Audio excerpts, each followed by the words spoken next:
Hey, what's up, guys? Do a thing real quick.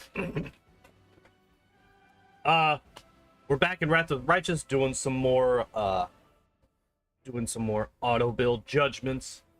Rocknear, welcome in. Happy that you finally got a notification. I have no idea. Are you talking about like a YouTube notification or like one on the Discord? I am curious.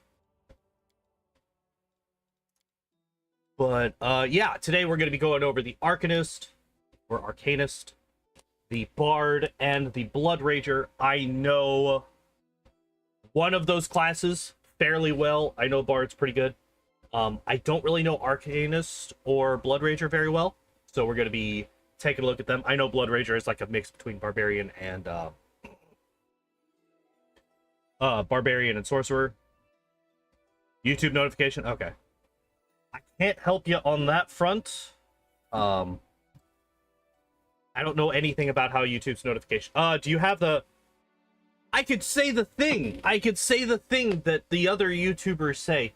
You gotta click the bell and then make it so that you get all the notifications.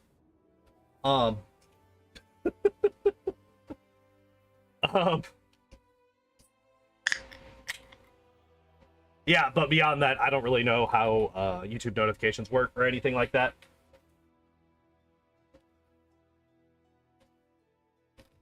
I just work here.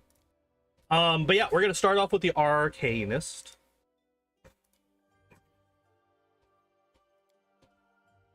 And obviously we're going to stick with Terry. Arcanist. But yeah, I actually know very, very little about this class. So it'll be really interesting to actually finally check it out.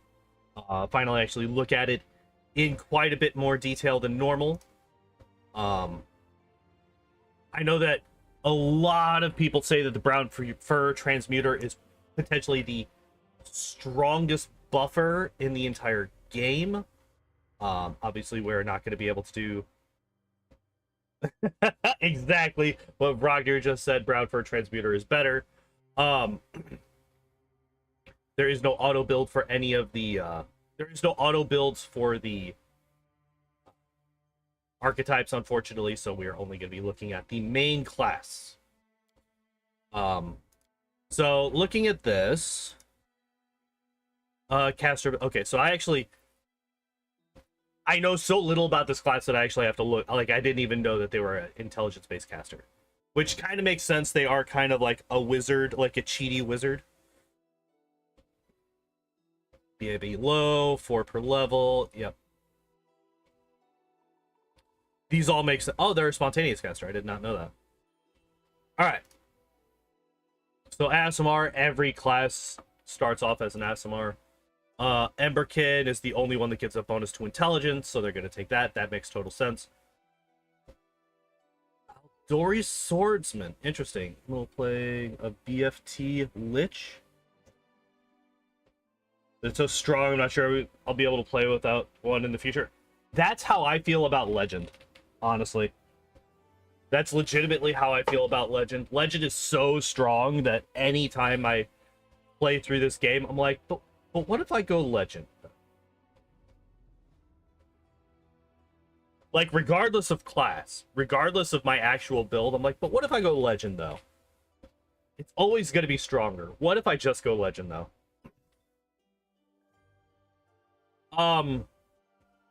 So this is a low BAB class.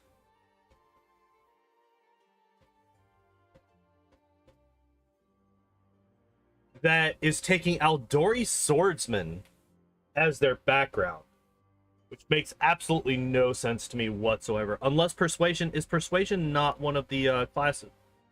You don't get Persuasion, so I'm curious if they actually take that. Very high charisma for an intelligence-based class. Dex, Con, Charisma 16.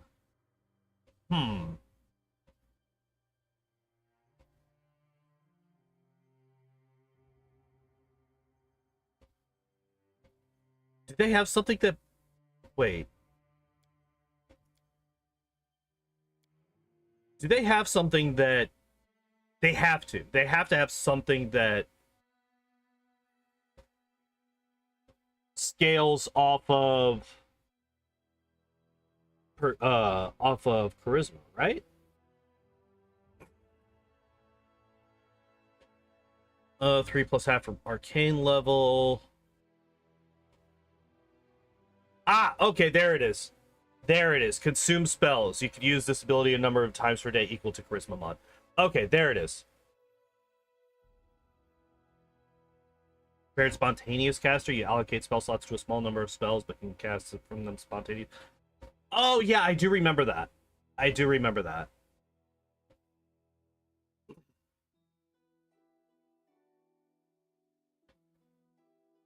Okay, so consume spells. Arcanist exploits use charisma. Okay, so there's that as well. Okay, so there is a very good reason to have a high charisma. That works. Okay. That makes Emberkin a lot better, considering it boosts both intelligence and charisma, so that works out very well. What do we get? Knowledge Arcana, Knowledge World, Perception, Persuasion, UMD. These are all fine.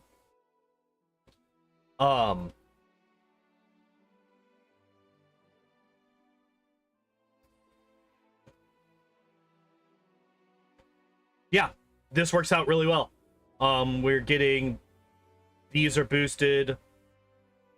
This is boosted by your background until you get literally anything that gives you a competence bonus. And then also the background allows us to have this as a class skill as well. So yeah, this works out very well. Point blank strike, or point blank shot, I should say. If you're going for a ray caster, this is very, very important. And it looks like we're getting Acid Jet, which is a ranged touch attack, so that does work with point blank shot. Let me actually... hi. Well, hello, kitty cat. How are you? Let me actually take a look at these, because I don't know a bunch of these. 1d6 points of acid damage, plus the charisma mod. Okay. Most exploits aren't amazing. I feel like just the consume spells is worth having a good charisma.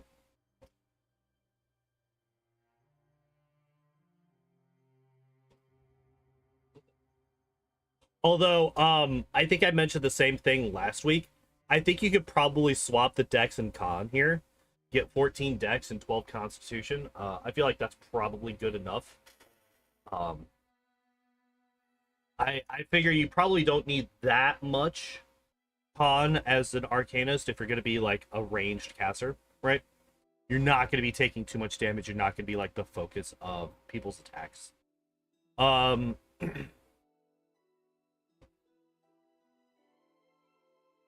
Oh, so these do scale with level. Okay, so they're not just like cantrips. So that's good. I was a little bit concerned that these were just going to be have a sub. Thank you, Venus. I appreciate the sub. That gets us up to 240, I believe. Which means 60 more, and I will route out a Kingmaker unfair speedrun again. I am on my way, yes. We're getting there. We're definitely getting there. Alright, so here... temporary hit points, gross. Not a fan of things that just give temporary hit points.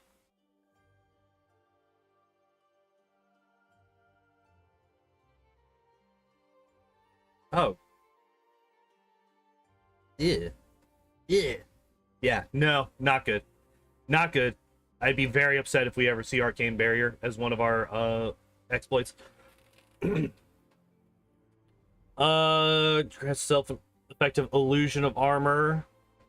Mage armor spell with the caster level is equal to Arcanist level. If the Arcanist already has mage armor active, she instants Shield of Faith spell. Shield of Faith gives deflection bonus, if I'm not mistaken, right? It's been a while. Dimension Slide and Lightning Lance. It's good for Blackwater. Oh, I bet it is, yeah.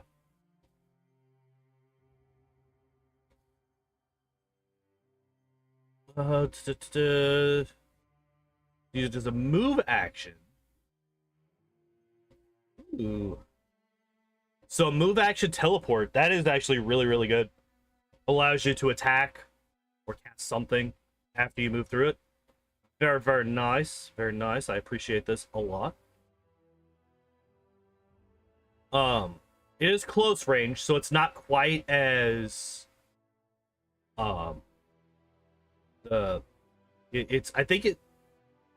yeah, because Dimension Door is medium range. So it's a slightly shorter range than Dimension Door, but still very, very strong. Energy Shield. Oh, an Illusion Hour. I fucking bet you are. I bet you are.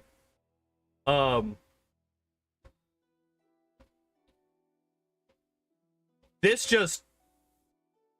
Yeah, this is trash. Just get protection from energy. Just get protection from energy, communal, and that overlaps this. Flame Arc is, yeah, it's just a, so there's just going to be one of each of the just one of each of the elements: Acid Jet, Flame Arc, Ice Missile, Lightning. Yeah. Plus 1 point of damage per Arcanist level. So it's like a slightly worse version of Magic Missile. Actually, wait, you can get up to 1d4 plus, or 3d4 plus 3 Magic Missiles. And this is 1d4 plus 20 at max level.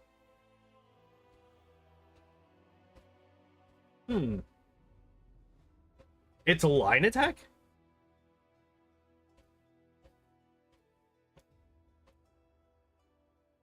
Oh, shit. Yeah, that is different. Okay, I did not catch that. I did not catch that. So, I wonder if... Ah! Okay, so this one gets a... This one's a line attack versus this one having a fort save to get sickened. This one has a fort save to avoid staggered. I wonder if this has a thing. Yep. Impaired vision. So you act as if everything is concealed. Okay, so these all have like an extra thing that I did not notice at first. Okay. I like that a lot. It gives it a little bit more flavor, a little bit more to differentiate them from one another. That is kind of one of the things that I'm not a huge fan of for the wizard, like, well, I guess there is only, like, the force. I can't even remember what the hell it's called. The little, like, shitty magic missile that wizards get if they take the evocation school as their specialty.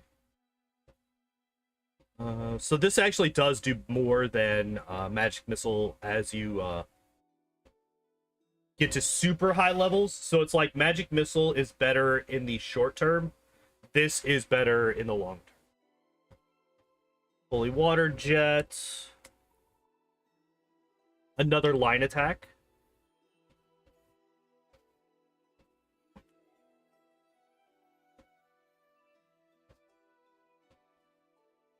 But it's only to creatures that would take damage from Holy Water. I'm not a huge fan of this one. I feel like just take Flame Arc instead. We already kind of talked about Ice Missile and Lightning Lance. Potent Magic, what's this do? Arcanist spends 1 point from Arcane Reservoir to increase the caster level of a spell. Force Strike? No, it doesn't increase the damage dice, but it does increase the the 1 point of damage, because it's 1 point of damage per Arcanist level. So eventually you can get it up to 1d4 plus 20. So yeah, the damage die stays the same, which is why Magic Missile scales better in the short term. But eventually Force Strike will outstrip it once you get into later levels.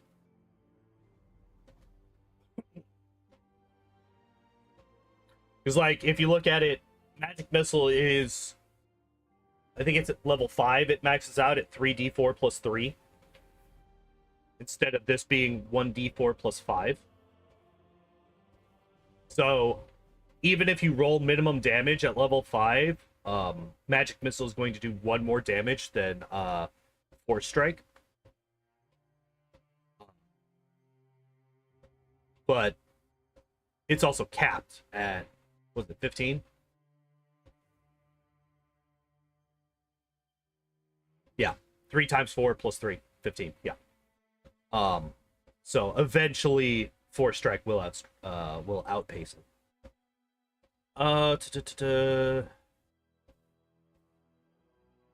Is this just a passive? Because this is incredibly strong.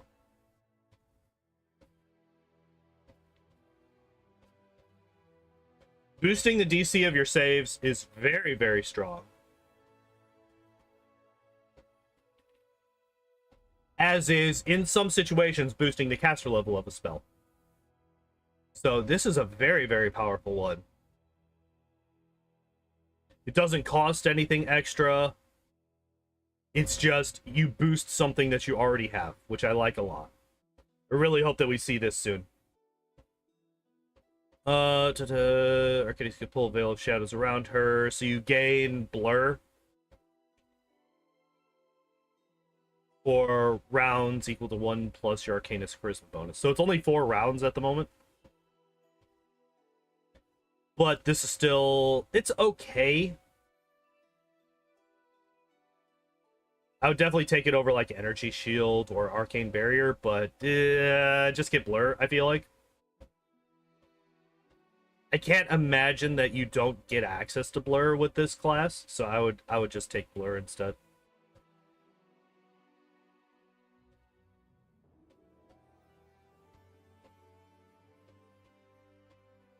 Oh. Okay, so this... interesting. So this one doesn't have an extra effect. It's just 1d6 per every 2 levels. Fort save to half the damage. But it is sonic, and most enemies don't have sonic resistance, so you don't have to worry about that kind of a thing, right? Spell resistance 6 plus your Arcanist level. That is okay, but it is a prereq for greater spell resistance, which is 11. So this is like 11 plus your arcane plus your level is fairly, it's like the mid-range, right, for spell resistance. So this isn't bad. This by itself is kind of shit. 6 plus your level. And like the thing is, spell resistance in this game, it's hard to say, because like a lot of the super scary casters are like the bosses, right? Like obviously the one that immediately comes to mind is Arilu at the end, right? And she's like, well, like a level 40 plus creature once you add all of her different levels up. So, and a lot of those levels do go to her caster level. So like spell resistance, a lot of the times I don't really like it that much in this game. Like it's good for the lower level enemies, like the trash that you fight while you're heading to bosses. But against the bosses themselves, which are like the ones that really matter, it just doesn't really do that much, unfortunately. Because their levels are so fucking high, because they're mythic levels, plus their natural, like their demon levels, plus their actual class levels. All that stuff adds to their caster level, as far as I'm aware. I could be misremembering, but if I'm remembering correctly, all of that stuff adds to their caster level. I know the mythic ones do at least. So the caster levels in this game are just so damn high that I'm not a huge fan of spell resistance, but it is definitely better than some of the other things in here, especially once you get that greater spell resistance. Consume magic as a swift action instead of move action. Very, very strong in turn-based, not so much in real time. I've mentioned this over and over and over again. I'm not a huge fan of swift actions in real time. It just adds more micromanagement that you have to deal with when you're trying to handle combat in real time. Then Wooden Flesh gives you natural armor, I'm assuming. Your N. Slashing, where N is equal to your Charisma mod, minimum 1, for 1 minute per Arcanist.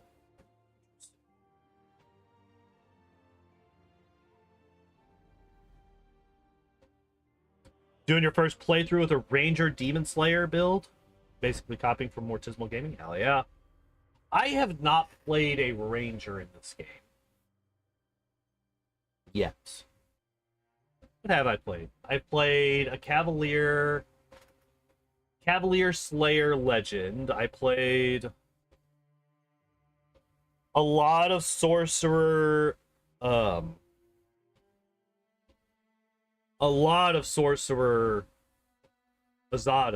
when I was doing speedruns.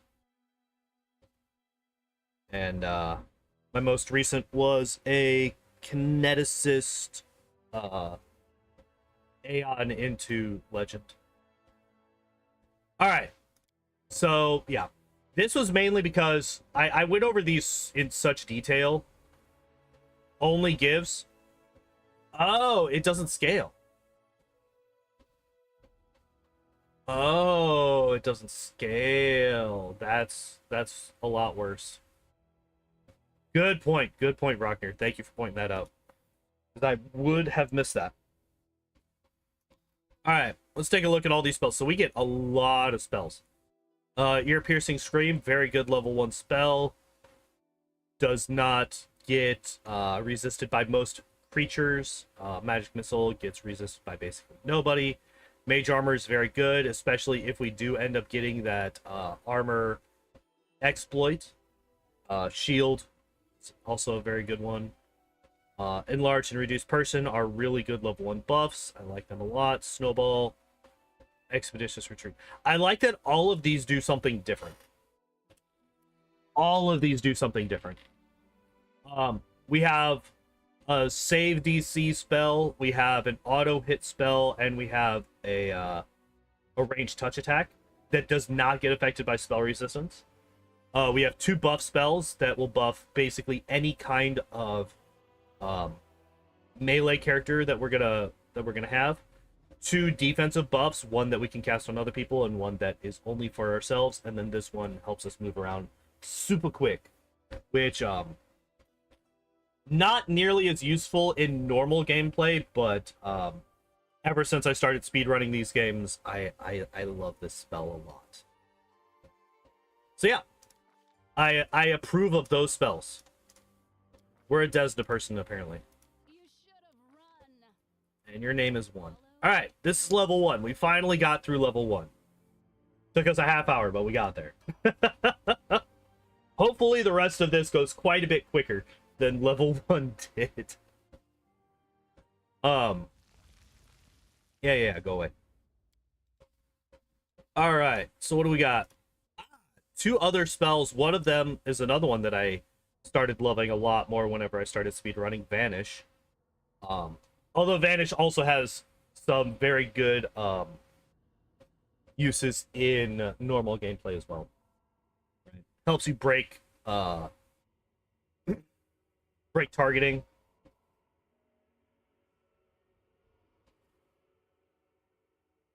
For metagame, Shield and Magic Missile aren't great as first choice because you start with a Shield and Magic Missile scroll you can learn from.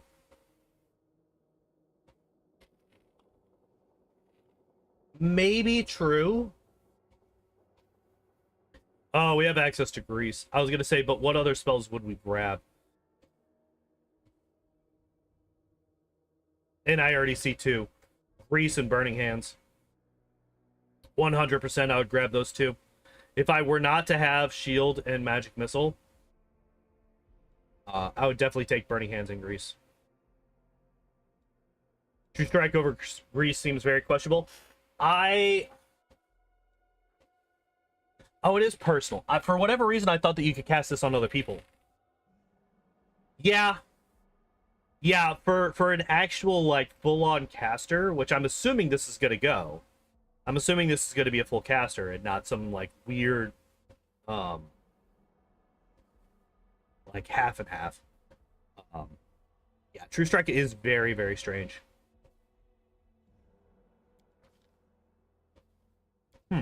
Yeah, that's really weird.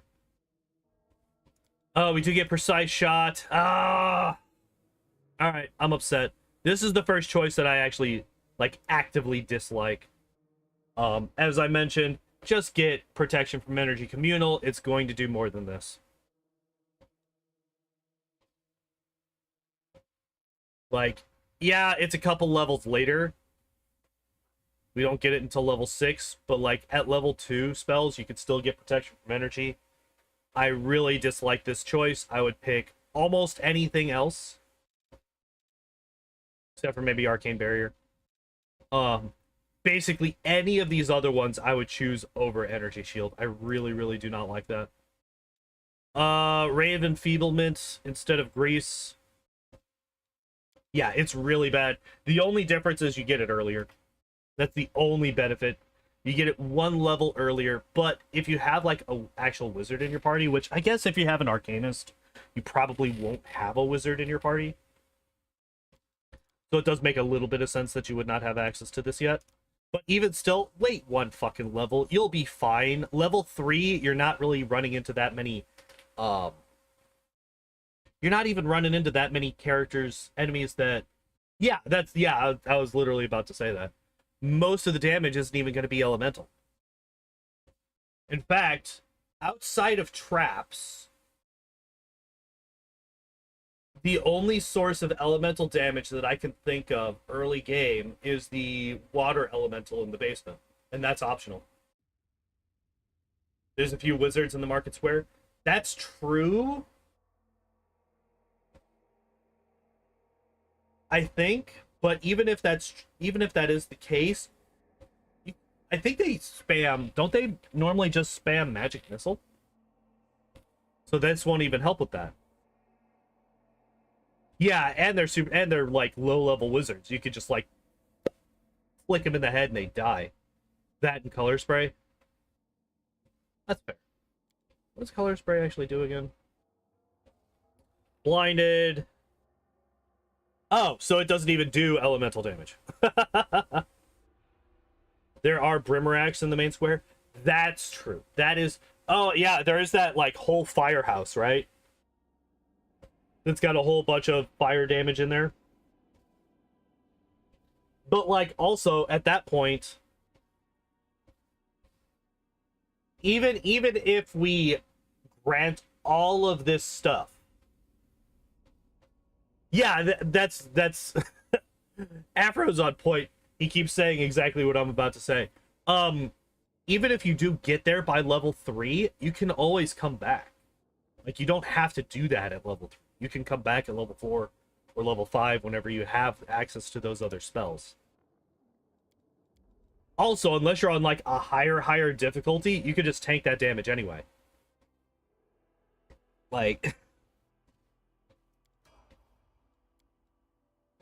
and you're not going to be doing an auto build on higher difficulties. So we are boosting up our intelligence. I'm very happy to see that. Really? Okay, so this is something that I forgot to check at level 2. Persuasion is the skill that we're not focusing. Not Perception, which is the one that's going to be lower than everything else that we have. Persuasion is. That's fucking weird. That's fucking weird. I don't like that a lot. I would much rather have... Ember does have incredibly high persuasion, to be fair. So does Darren. So does Darren. Darren is the persuasion person.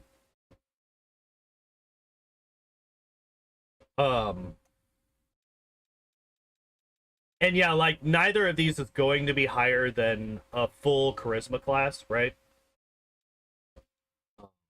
Like Ember, like Darren, they're always going to outpace you when it comes to persuasion and UMD if they're putting points into them. And I guess perception does have more of a use. Because like once you are second in persuasion, your persuasion is useless. Right? As long as you have a person that is higher than you in persuasion, your persuasion now becomes useless. Whereas perception is always useful because everybody gets a check. So I guess there's arguments to be made to focus perception over persuasion. And then UMD is oftentimes like a personal, like you're casting a scroll or something like that. So UMD is important to keep maxed. So yeah, I guess persuasion is probably the one that you would sack. That does actually make sense, despite the fact that it is a class skill, whereas perception is not. Actually, if that's the case, why did they take the background that gives you persuasion as a class skill? Why not take a background that gives perception instead? That makes me not like the background.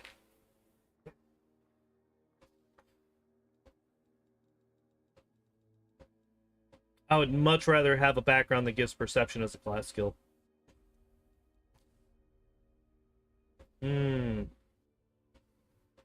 I like the Scorching Ray. I don't like the Bone Shaker.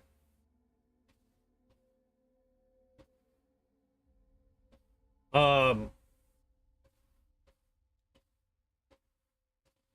don't like Bone Shaker.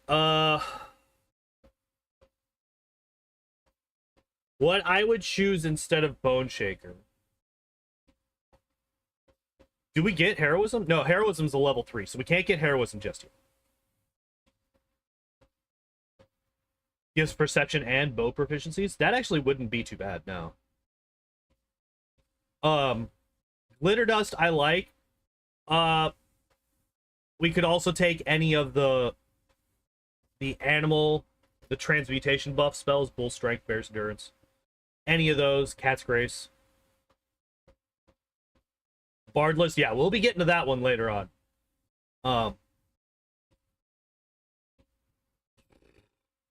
Animal aspect is really strong if you have a trip person. You give them gorilla, and then suddenly their trips rolls get a +4, which is incredibly powerful, especially at this low level. If you're not doing that, hell, I love Sense Vitals. I love Sense Vitals. Give me that fucking sneak attack damage on my spells, especially with Scorching Ray. Especially once you start getting multiple casts of Scorching Ray. Like right now we have multiple casts of Magic Missile, but unfortunately Magic Missile only gets sneak attack damage on the first one, regardless of how many you get. But Scorching Ray, you can get sneak attack. Wait, is it really? Oh shit, it is. God damn.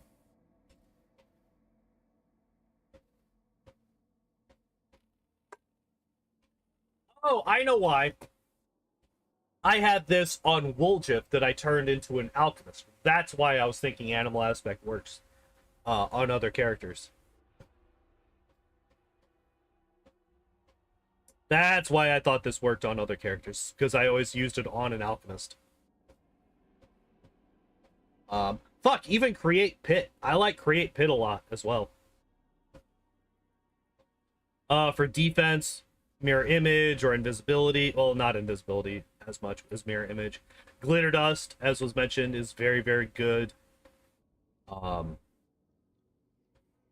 There's a lot of spells that I would have taken over Bone Shaker. I'm not a huge fan of Bone Shaker as a choice here, but I do love me some Scorching Ray, though. I appreciate this one. Alright, what do we get? Spell Penetration at level 5.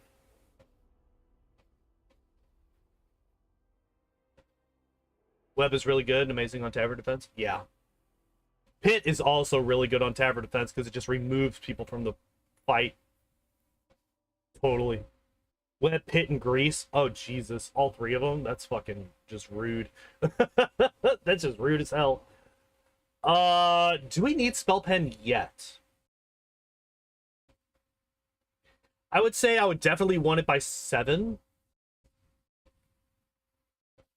And I would rather get this early rather than late, because, like, the Wizard doesn't get Spell Pen and Greater Spell Pen until 17 and 19. Which is insanity. Absolute insanity. Can't target people in Pit. That's true. But what you can do is you can focus everybody else while those people are in the Pit. And then once everybody else is dead, you just fucking dogpile the people that come out of the Pit. You just blow them the fuck up.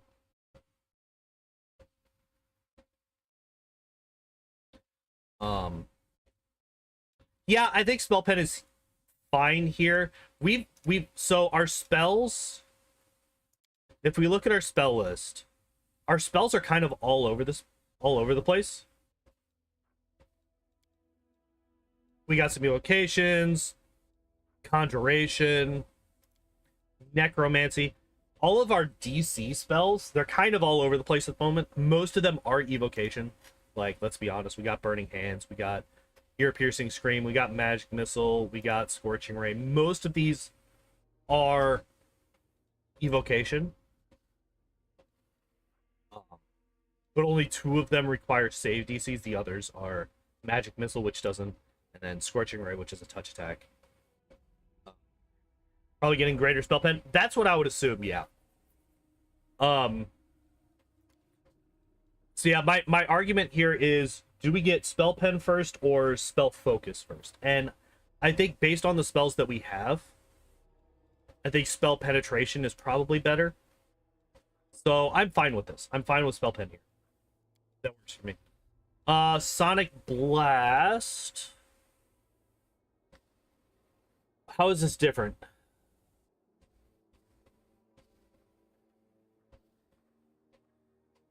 How is this different? Wait.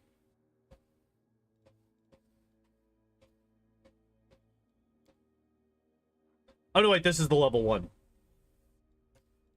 This is the level 1. Never mind. Never mind. I thought that we had already taken the first level and that this was the second level 1. This is fine. I feel like I would prefer Potent Magic. Especially since we have both Magic... Well, Magic Missile is maxed out at this point. But Scorching Ray plus a Potent Magic Arcanist, you can get to those extra rays way earlier, right? Like, the third Scorching Ray is at level 9. What's the second one? 4 levels. So level 7. So at level 5, if we got Potent Magic, we could be getting 2 blasts from every Scorching Ray cast right now. Well, not everyone, but everyone that we can boost up with the Arcane Reservoir instead of just 1. So I think I would definitely prefer that over Sonic Blast.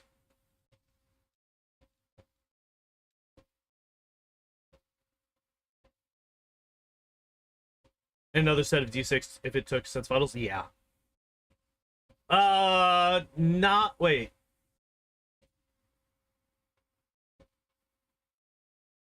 Yeah, we already have 1 offensive exploit, and that's just eating up all of our action economy. Like, we can't do all of this stuff. Also, fuck this one. I hate this one. Just going back to this one right here, it's still shit, and it's going to continue to be shit. Also, we're now level 5, so any wizard that we have in the party now has access to protection from energy communal.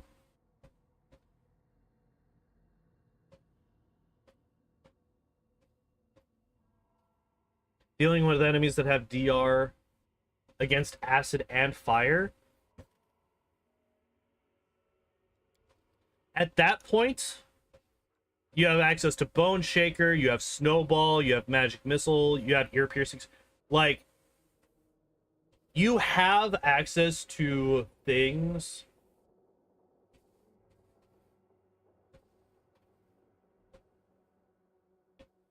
you have access. Like even if there were people that had resistance to fire and acid, which as you mentioned is not really a thing yet. I don't think. I agree. I don't think there's any. There's definitely some Brimaracks that are immune to fire damage, but you have other options here. You got like I said, snowball, magic missile, ear piercing, scream, bone shaker. You have a lot of other options here, so you really don't need sonic blast. I would much rather see potent magic here. Yeah, yeah. I definitely understand what you're going through. What you're doing here. Let's continue on. Two of the best level 3 spells. I approve. Haste and Fireball. Two of my favorite level 3 spells. Heroism is also an option here. I would probably take Heroism over Haste. Simply because Haste is only rounds per level, which means you're going to require many more casts of this for it to be as useful.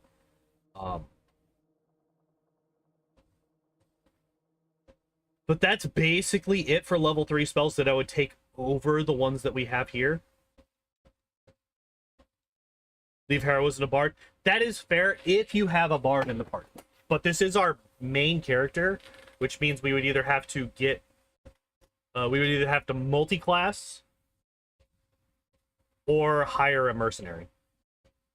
Which neither of those options is really something that you can expect a newer player to play. To use, and that's kind of the lens that we're looking at all of these through, is from a new player perspective. At least I try to, because they're the only people that are actually going to be using the auto builds, right? Like you're not going to have a truly seasoned player of the Pathfinder games come in and use auto builds.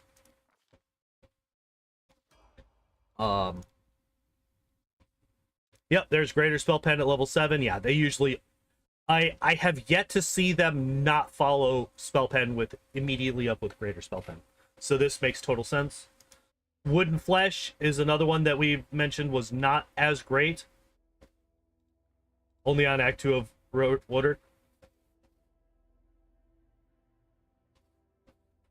Would leave Heroism to Darren or Ember. See, the thing is, I prefer to have longer buff spells on the more prepared casters, and then have the shorter buff spells on spontaneous casters. So I would rather have haste on Darren. Well, Darren doesn't get haste, but I would rather have haste on Ember than heroism.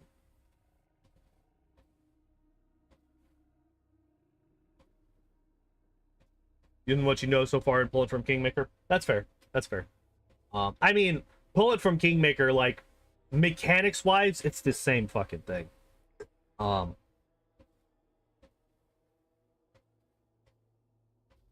Ember doesn't get haste? Really? I did not know that. I was unaware. But congratulations, Owlcat. You are continuing the trend of taking shit exploits. Wooden Flesh is probably one of the worst ones that we can get. Again, the natural armor bonus does not scale. So both bark skin and just getting a fucking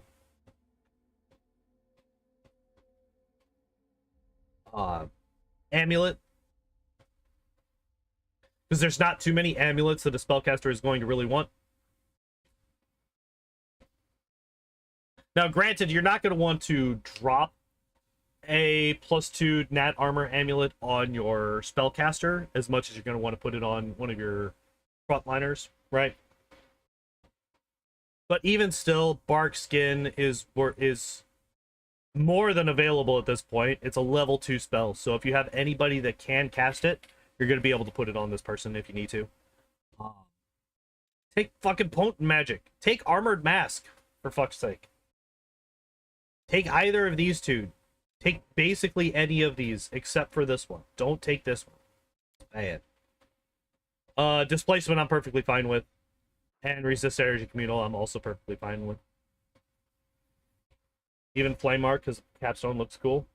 Literally anything else. Yeah, exactly. I can't speak on what looks cool because I don't know what they look like. Still boosting up intelligence, as is usual. Oh, because we boosted up intelligence. So, this is the weird thing. I've noticed this on every character that is an intelligence-based character. At the very least, the first time they boost up their intelligence to the next level, they put their skill points in random skills. They don't max out the skill that's lower, that they are obviously putting points in. They put them in random skills. And I'm pretty sure that the reason is because the way that they have this coded means that they can't put more than 1 point in any given skill on any given level.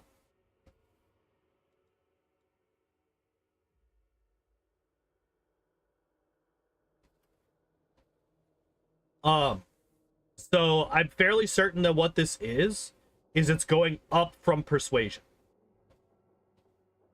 which is why it hits lore, religion, lore, nature, and stuff. That's the best guess that I have, is that it's just going up the line. Because as far as I can tell, this is like, I wouldn't say it's a bug in the game or like a bug in the programming. It's just a quirk of the programming, is that they can't put more than 1 rank in a skill per level, which is why persuasion does go up by 1. It goes up to 5, but they can't put it all the way up to 8 because of the way that it's coded. It's weird. I don't like it, but it is what it is. Dragon's Breath is useless. I don't like it. Why would you take this as one of your level 4 spells? Greater Invisibility I really like, especially if you were to combo it with Sense Vitals. Which obviously they're not doing because they're not taking level 2 spells anymore.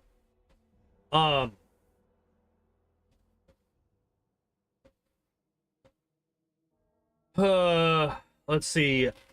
I mean, obviously Protection from Energy Communal.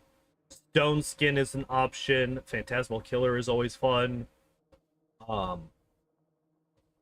Dimension Door.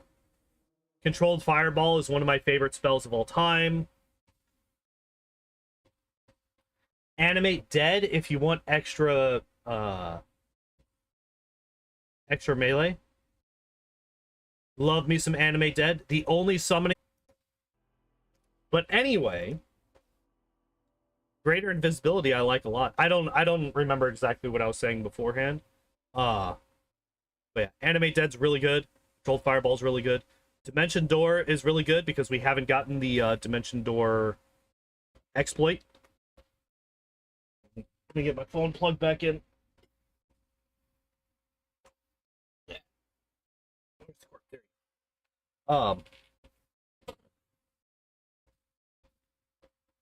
There we go. Yeah, because we don't have the Dimension Door exploit, Dimension Door is still viable. Large First Mass saves a lot of level 1 spell slots. Yeah, it's a lot less important if you take abundant casting. Yeah, exactly. And it... I mean, I guess it's not that big of a deal because you could just pull your melee away from the rest of the party and then just cast it on them.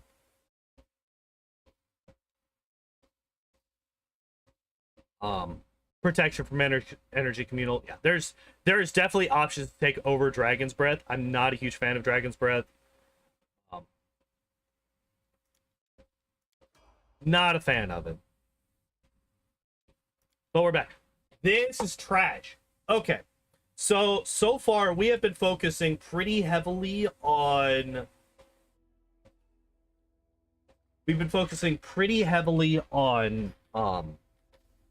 offensive evocation spells. So at this point we 100% should be getting spell focus. My brain is just like flatlining on a consistent basis today. We definitely should be taking spell focus evocation here. We should not be taking combat casting. It's kind of trash. I don't know why this is... I don't know why this isn't recommended. I feel like this should be a recommended spell. Yeah, exactly. You're not going to just stand there and spellcast while you're being threatened. You're going to try and get the fuck away. And then taking spell resistance here. Again, we just take potent magic, man. Just take the potent magic. Improved initiative would be better. I love me some improved initiative. I agree.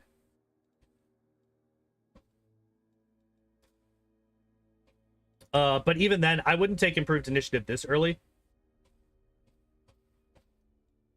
Yeah, the problem with all of these is that none of them are potent magic yet.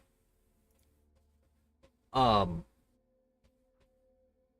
like, there's not really that many really good... Like, the more that I look at these, the more that I realize there's not really that many great exploits.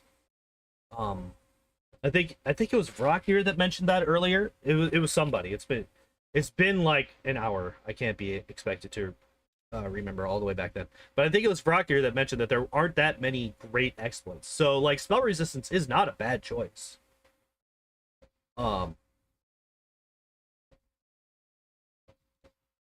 Swift consume, yeah, that's fine. Like I mentioned, this is really, really good in turn-based, not so good in real time.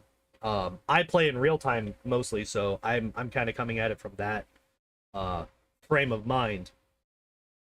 But yeah, if you're playing in turn-based, Swift consume is really, really good as well. But now we're over here. Enervation and Overwhelming Grief. If you notice, neither of those were in the list of spells that I was recommending last level. So I continue not recommending them this level. Hell, I would take Bone Shatter over either of these two, because at least this one's guaranteed damage.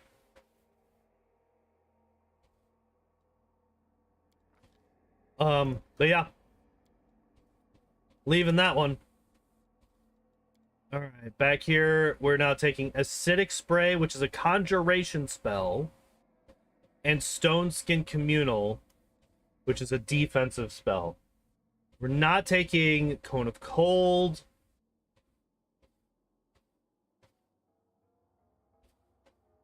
Which is an evocation spell that does very similar things to Acidic Spray.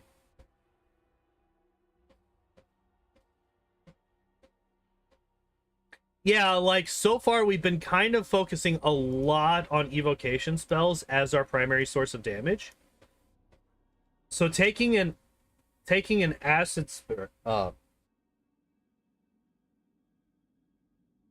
you lose is 2 exploits to buff transmutation spells and cast personal transmutation spells on others. Oh, really? Yeah, that is really, really good. Fire Snake. Although I never take Fire Snake myself. Also, there's a fun thing about this spell. This right here, this is all creatures. Down here, all enemies. I never took this spell. I never took Fire Snake. Because I always read this. But apparently, the actual effect is all enemies. So your allies are safe from Fire Snake, which I did not know for the longest time. Afro, I love Baleful Polymorph. It's how we beat Nyrissa in the Kingmaker speedrun. Because her fort save is trash. It's only like a 24. So we get our transmutation DC up to like 32 or 34, and then we cast it on her, and then we just reload the save if we fail it.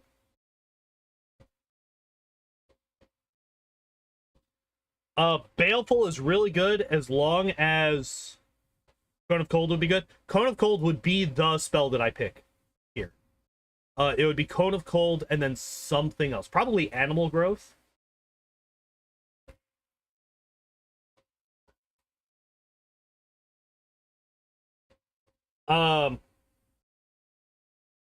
Iravetti.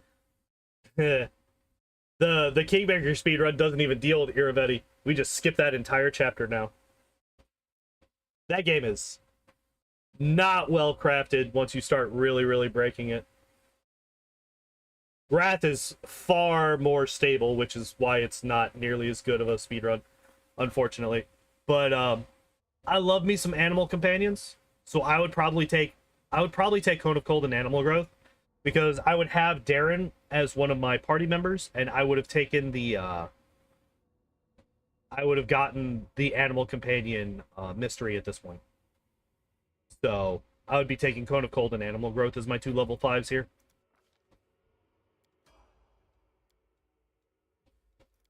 Meta Magic and Power. So we still don't have Spell Focus.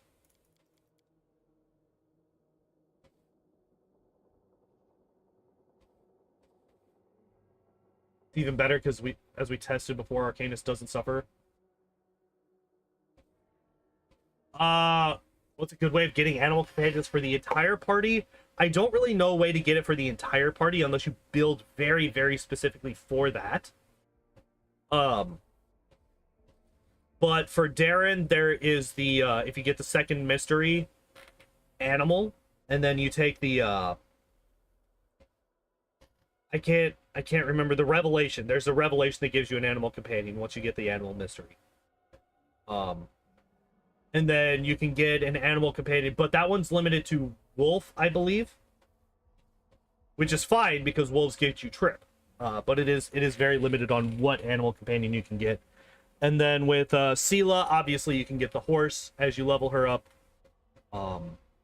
Actually, let's think about this for a second. How many of our party members can we get animal companions on? Sela, Social, Darren can all get animal companions.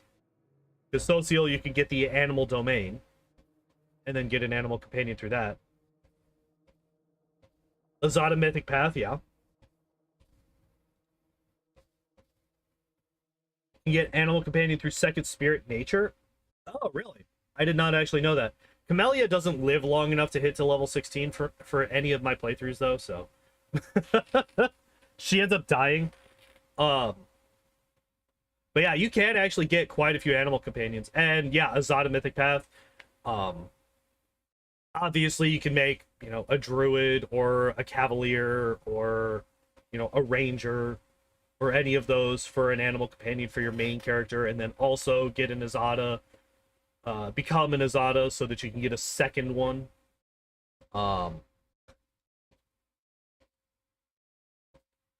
Yeah, there's a lot to be done. There's a lot to be done. Empower spell. All right. So, as Rockdeer pointed out, this does not increase the cast time. So,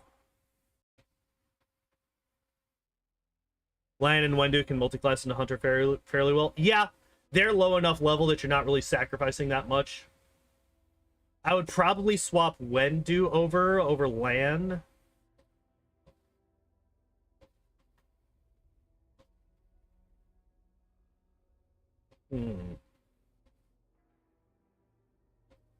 I don't know if I like meta magics over spell focus.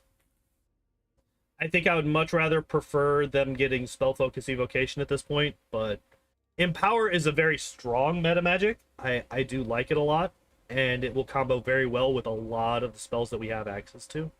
This does also boost Fireball from 3 to 5.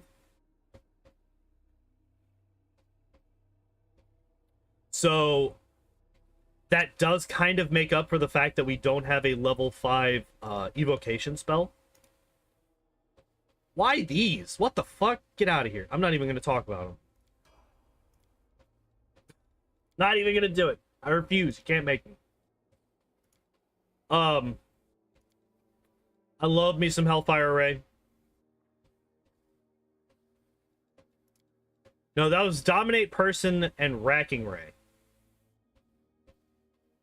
Is what that was.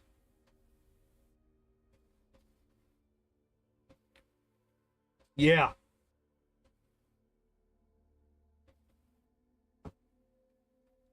Yeah. Gross.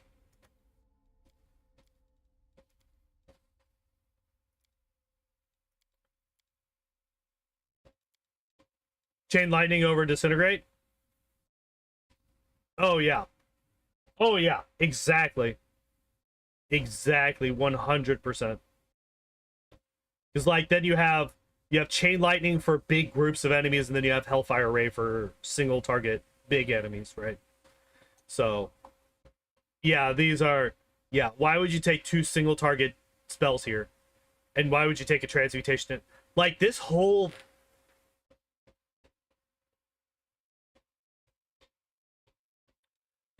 build is just all over the. It's very, very like it's very schizophrenic. It's all over the place. There's no focus on these spells. Like it was kind of like a lot of the early spells. Like I actually really like their level 1 spell list. Ray of Enfeeblement is kind of but you know, take Grease, and there's another one that I can't think of off the top of my head. But overall, the level 1 spells are fine. Level 2, like see Invisibility and Bone Shaker, I would probably replace one of these with Sense Vitals for sure. Cool toys to mess around with, but that should vary.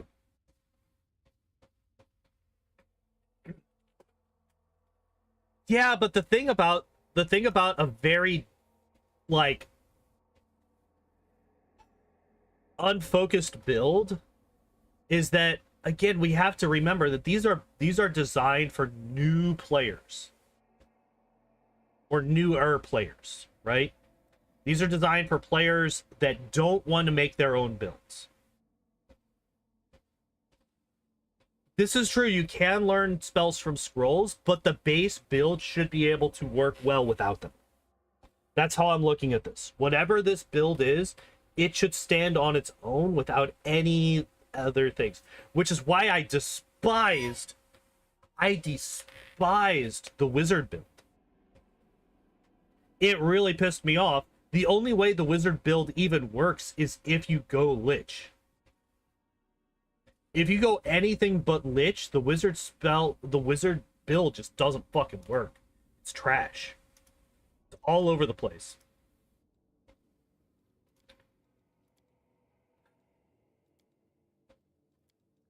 But yeah.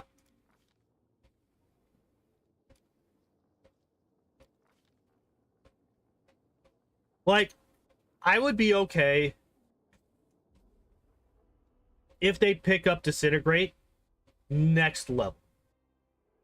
I'd be all right with that. It's like, hey, you already give me Chain Lightning and Hellfire Ray this level.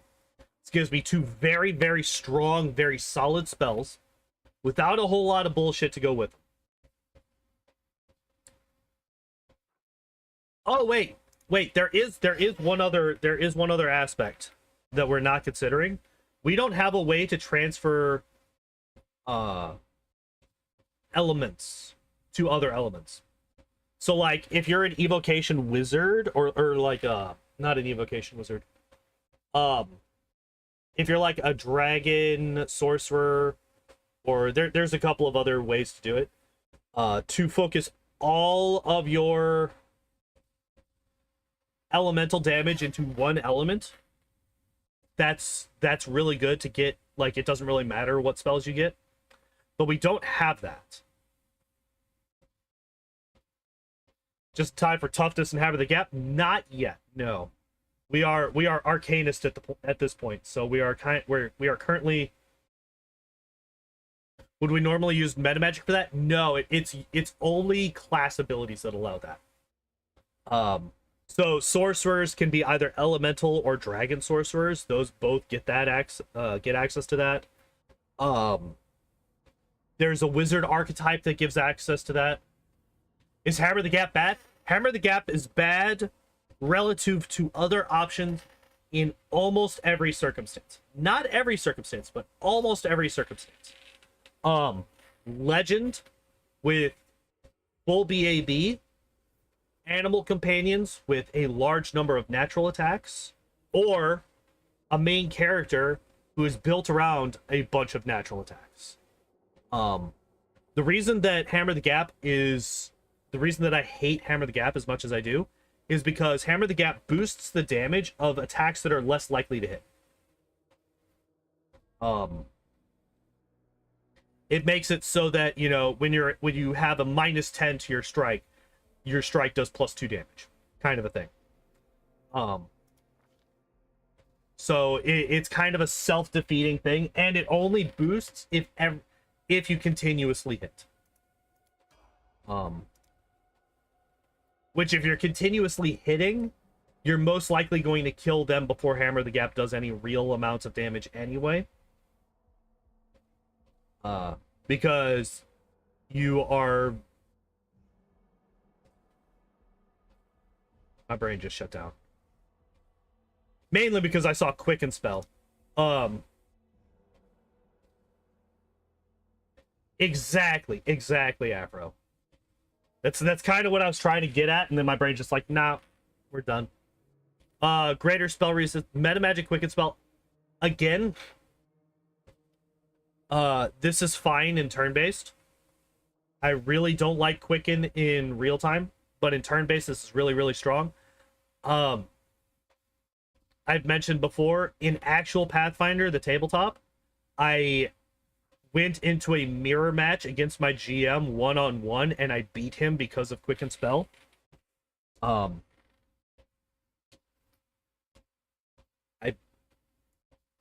That's a whole fucking story. That's a whole story that I'm not going to get into because we are almost an hour and a half in. Quicken is insane in tabletop because tabletop is, well, like a lot of games like this, it's all about action economy. The more actions you get per round, the better. Like Quicken Spell is basically iterative attacks for spellcasters. Is how I look at it.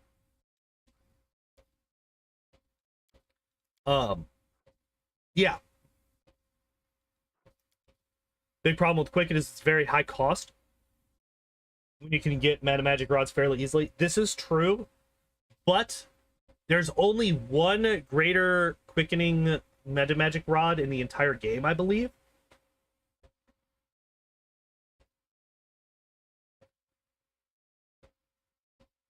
Wait. I might be thinking of Kingmaker. I think I'm thinking of Kingmaker. Never mind.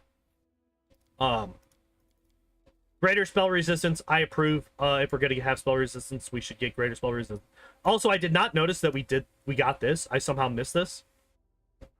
Dimensional slide. I approve of this as well. Again, actually, not even again. Still, the main problem is we don't have potent magic yet. It's now going to be minimum level 15 before we get potent magic. You can buy one in Illusionara. A greater quicken or just a normal?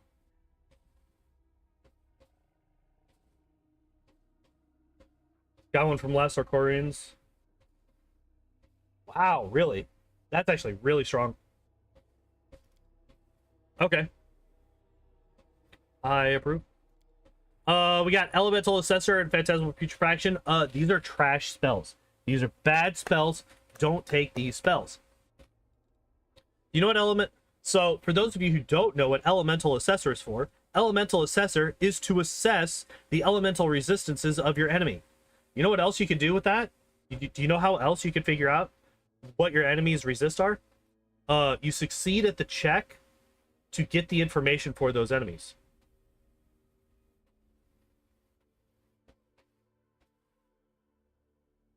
You just do the thing. You just have a well-balanced party with high knowledges and lores to the point where I don't know if I've ever failed a check to get knowledge off of an enemy when I have my full party, which you're going to have at this point. Meaning Elemental Assessor is useless and is very much worse than most other spells. Get you some greater heroism. Get you one of these mass animal spells. At least it's evocation, that's true. True seeing. Dispel magic raider is nice. There's a lot of things here. I don't like it. I don't like it at all. And here we are at level 7. Without the best level 7 spell.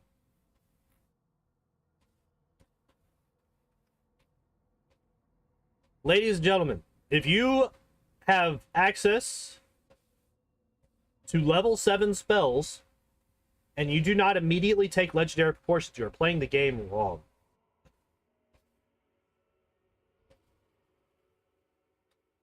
You are playing the game wrong. This is the strongest buff for melee characters in the video game. Gives them a massive bonus to strength, gives them a boost to their weapon damage, gives them natural armor, gives them DR, gives them reach with their weapons.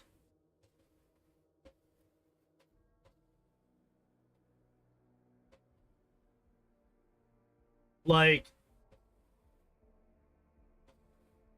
if you get level 7 and you don't immediately take legendary proportions, you're playing the game wrong. Also, caustic eruption is fine. Where you get tons of spellcasting materials. You could buy dinosaur bones. They're dirt cheap.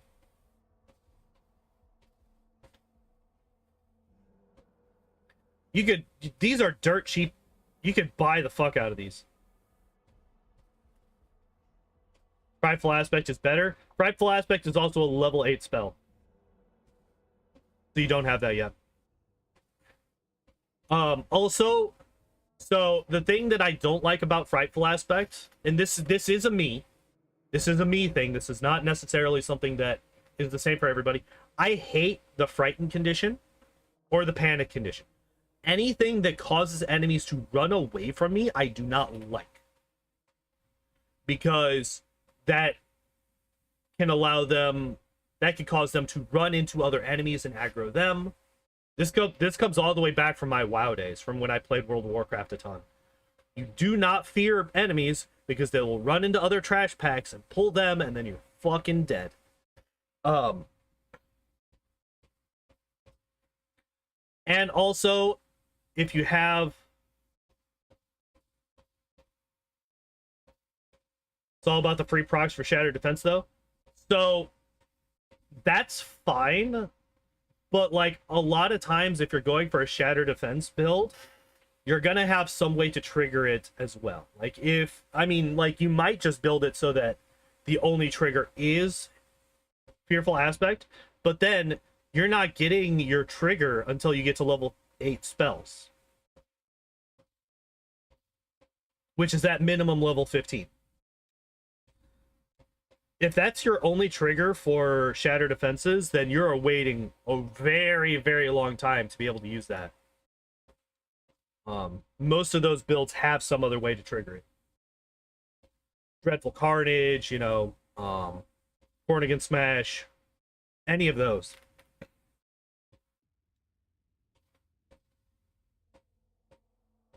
It is guaranteed this is true. And like I said, I use Frightful Aspect. I use that spell. But, as was also mentioned, it's personal, normal. So you can't use that on everybody. So you might get the fear aura, but you won't get the other buffs. So legendary proportions is still going. Hey, look at that. We get it. We get it. Oh, hey. What the fuck? Well, apparently, Matt, you weren't too far behind when we pick up toughness on a spellcaster that still doesn't have spell focus. We still don't have spell focus. We don't have a single spell focus. There it is. Build saved. Fuck off. God damn it. I don't hate toughness. I do hate toughness. I was never a fan of toughness, but these auto builds have made me hate toughness. Also, we got Lingering Acid instead of Potent Magic, which I'm still mad about. I don't care. By the way, this only... Fuck.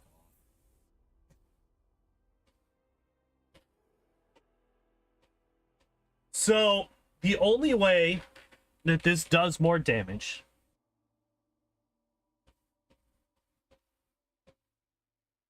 is if it fails its saving throw, which is a fort save. And fort saves are not the ones that you want to be going up against in this game, because most demons have very high fort saves. Also, we still don't fucking have potent magic, so I'm mad. You get Ice Body and Legendary Proportions. Legendary Proportions very good. Ice Body is okay. The thing that is scared, don't have improved initiative. Very, very rarely have I seen improved initiative taken in any of these builds. Very, very rarely. I do not have... I've just given up. It's kind of like the teamwork feats. You never see teamwork feats in any of these auto builds. I've kind of given up on seeing improved initiative as well. They almost never take it. The vulnerability to fire scares me on these, which is why I usually don't recommend taking Ice Body or Fiery Body. But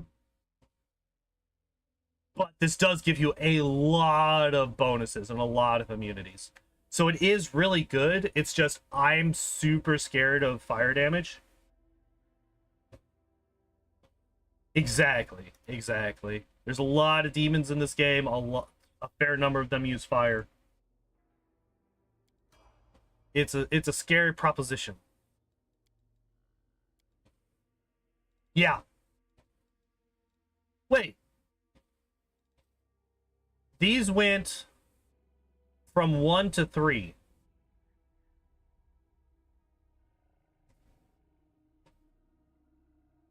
Wait.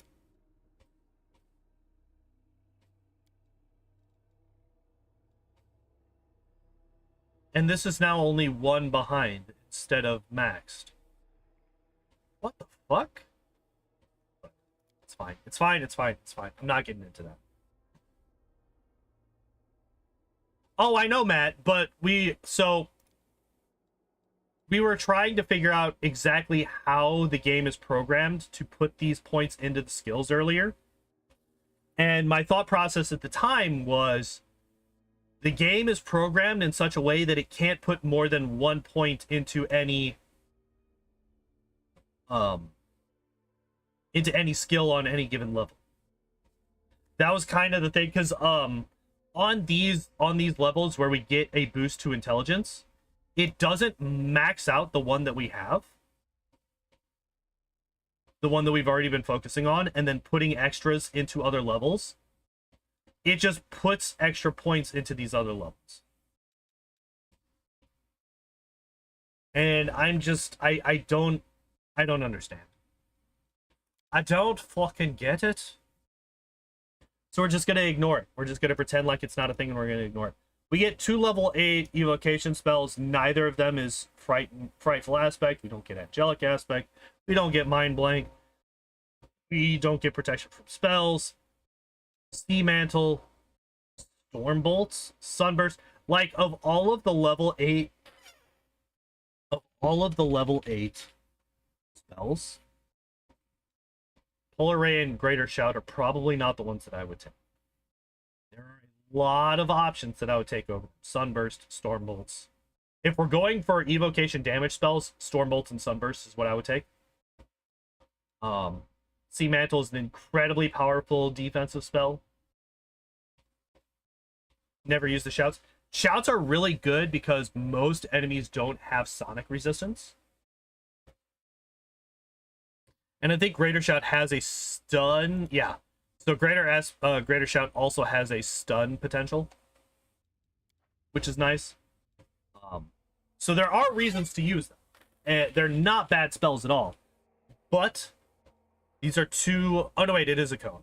I thought that these were 2 single target spells.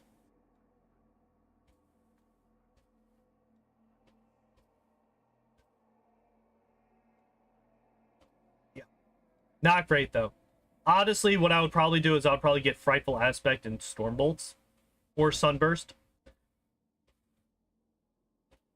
Dex drain is a nice debuff.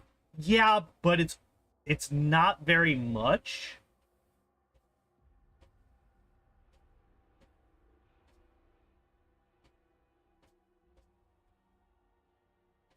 Yeah, take a better Evo spell and kill them so their dex goes to 0. That's very true. And again, a lot of the super dangerous enemies, especially in the very late game, they don't have, like, lowering their dex isn't going to do a whole lot. Their dex isn't low enough that you're going to be able to kill them via dex drain. And it's not high enough to really want to prioritize them to, you know, increase the chances of a touch attack hitting.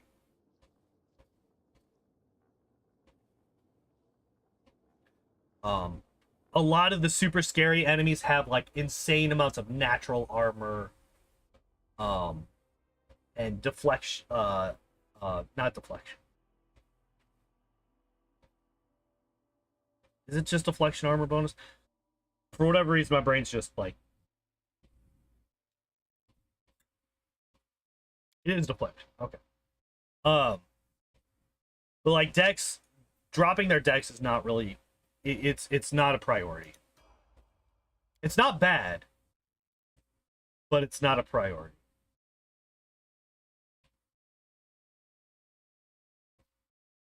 Three different natural armor categories, yeah. So we're just, this is a spellcaster that doesn't get spell focus. I fucking hate it. And it's boosting up the highest save in the class. I can't deal with this. I can't deal with this. We're probably never going to get potent magic. We get Force Strike, which at this point, yeah, you're going to do more than Magic Missile. We're going to do more damage than Magic Missile, guys, with this Force Strike that we're getting here. Super fucking important. You get Iron Body and Soul Reaver, which are not useful. Not relative to the other things that we can get.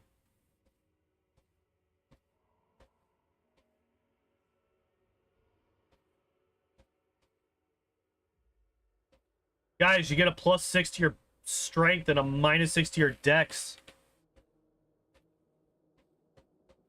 Guys, you want to drop your dex on this Raycaster?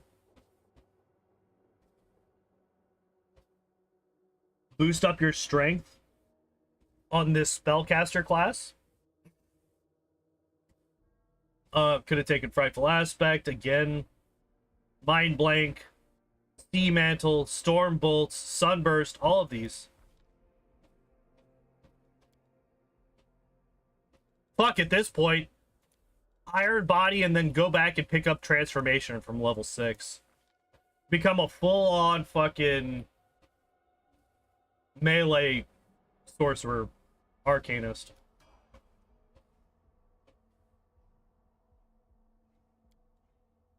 Going Necro to play Lich. That's kind of like, honestly, that's kind of what we started going for with the Wizard, because the Wizard just had a bunch of random fucking Necromancer spells mixed in, which is one of the reasons that I was saying that the Wizard only works if you go Lich. I feel like it's the same with this class. This class only really works if we go Lich, and if we also use multiple mythic feats just to get spell focus and greater spell focus. The fact that this is a spellcaster class, a spellcaster class with a large number of DC based spells as our damage dealers, that doesn't have fucking spell focus. Hello, kid.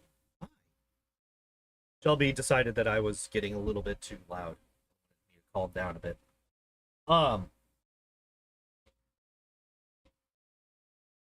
to go Blaster, but then they got distracted? Yeah, like I mentioned this earlier. Like this class is very schizophrenic. Like it's just fucking all over the place. And then improved. Yeah, like I feel like these, You know, there's two other paired feats that I feel like would go very well in this build over in Iron Will and Improved Iron Will. I feel like the high will save class doesn't need more will saves. Just throwing it out there. Just throwing that out there. We get Shadow Veil. So we now have Blur. Guys, we got access to a level 2 spell with our final arcane exploit. We never got Potent Magic. We never got Armored Mask. You know, the two... We never got Swift Consume, for those of you who use turn-based.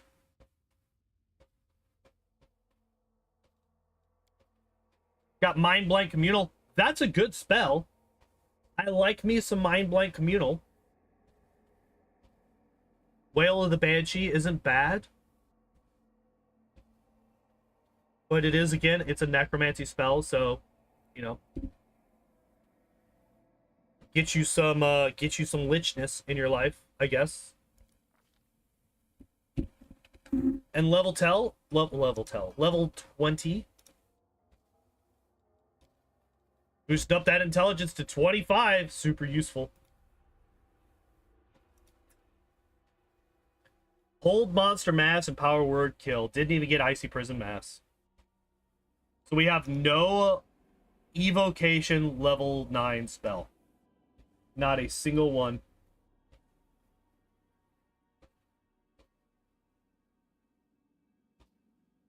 Alright.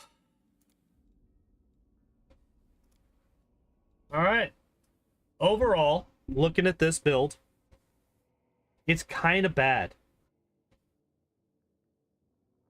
It's kind of really fucking bad.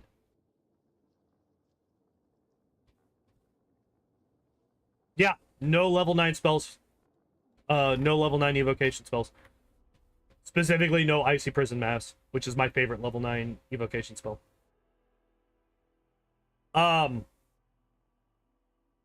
Starts off good. Still fine. I really hate Energy Shield. Sonic Blood. Let's see. Of all of the... Is Wish in this game? No, it is not. No, we got Dimension Slide. We got Dimension Slide at 11.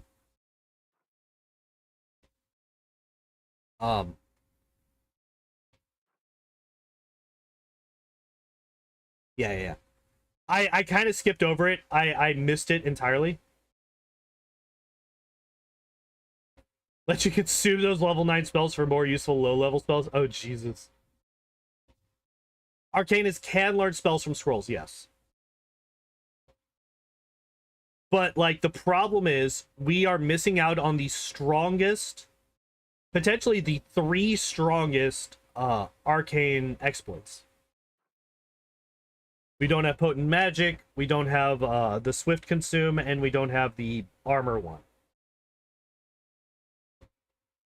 So we're missing out on the 3 strongest exploits.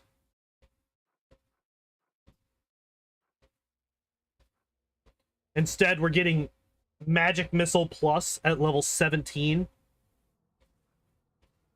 We're getting Blur Plus at level 19.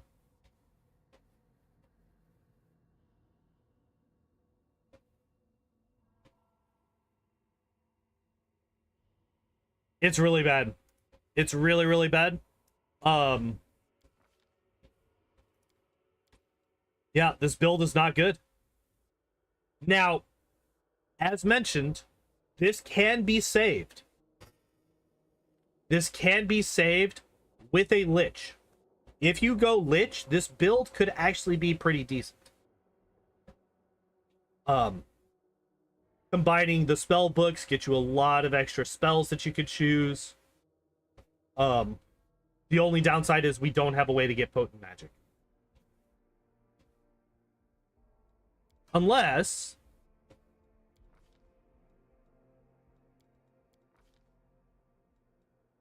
Is there a thing that allows you to get...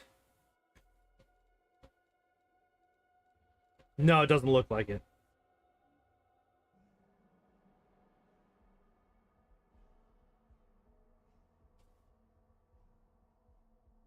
Decent isn't carried by Lich? Yes, very much so. Just like the Wizard. The wizard was actually really fucking bad. Um,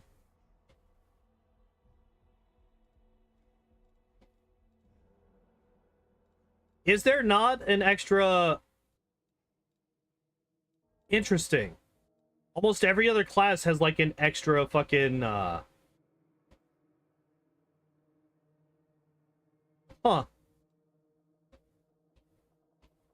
You can't take another arcane trick.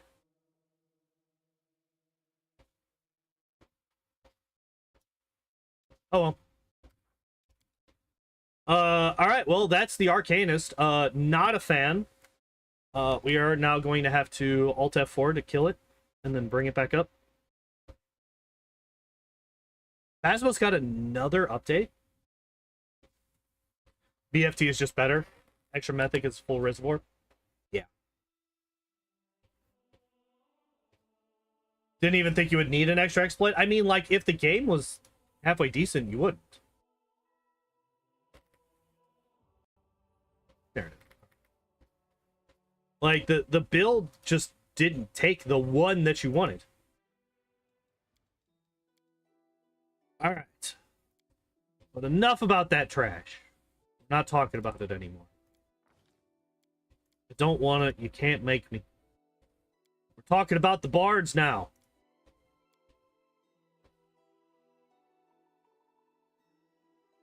Desecrate bard.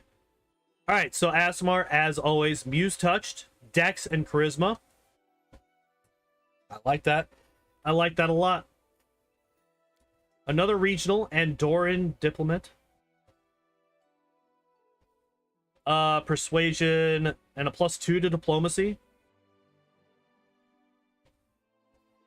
Don't hate extra performance, but lingering is better. You're getting ahead of us, Afro. Can't be doing that. It's cheating. It's like one of those tests. Like the standardized tests where you're not supposed to look ahead. Can't look ahead of the class.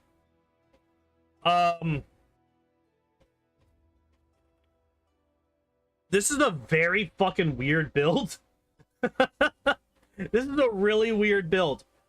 It's literally just Dex and Charisma. There's nothing else.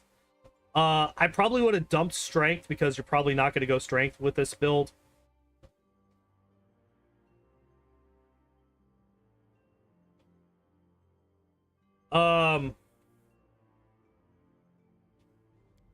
What are Bard's saves? Low, high, high?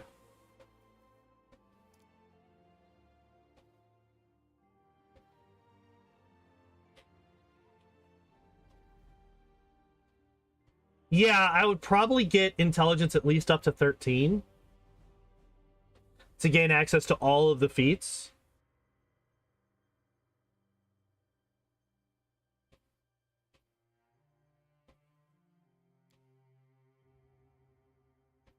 Yeah, I would drop strength to 7 and boost intelligence to 13. That's like, but I mean, like, that's a very minimal thing, I think. It's a bit squishy, but that's not necessarily... Yeah, I kind of look at bards as ranged characters, so I'm not overly worried about their constitution that much. Carrying capacity hurts. Carrying capacity only hurts if you don't have animal companions. Once you get animal companions, that shit don't matter at all. Especially once you get up to past, like, level 7. Once you get past level 7, like, you're never going to get past light encumbrance again.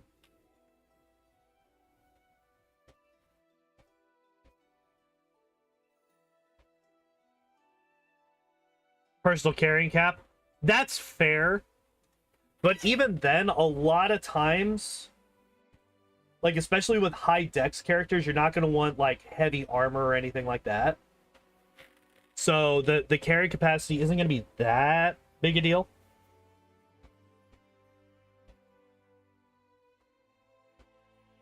One skill hat and Kingmaker. I think I remember that one. I can't remember where it is, but I think I remember the one you're talking about.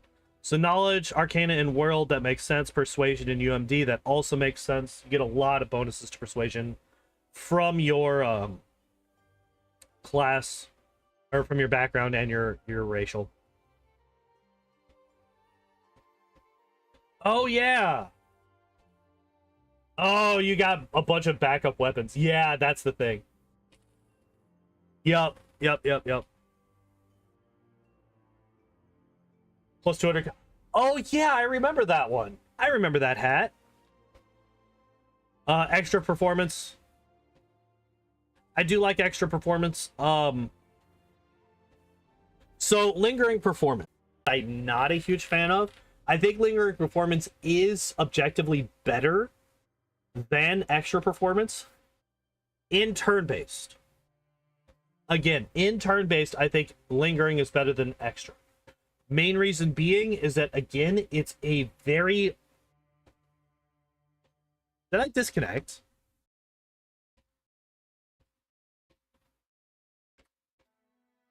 Or is OBS is just being... No, it looks like it probably disconnected.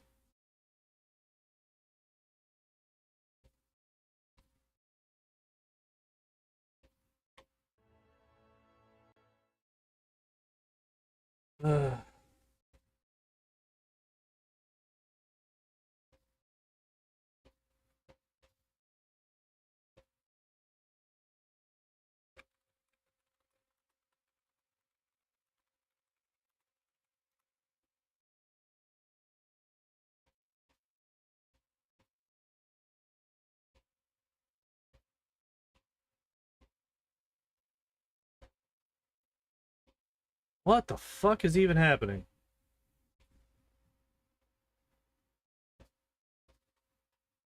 All right, are we actually back? Yeah, that was really weird. So I never fully disconnected, but my upload went to 0 and then jumped up to like 14,000 kilobytes per second. Which is more than twice my normal bitrate. My normal bitrate is 6,000. Lingering versus extra. Lingering, I think, is better for turn-based. Extra is better for real-time. That's the quick and dirty. If you are hyper fixating on micromanagement, lingering is going to be better in every case. But extra is going to be better if you don't want to deal with that. Basically. Cure light wounds and ear piercing scream. I'm okay with that, actually.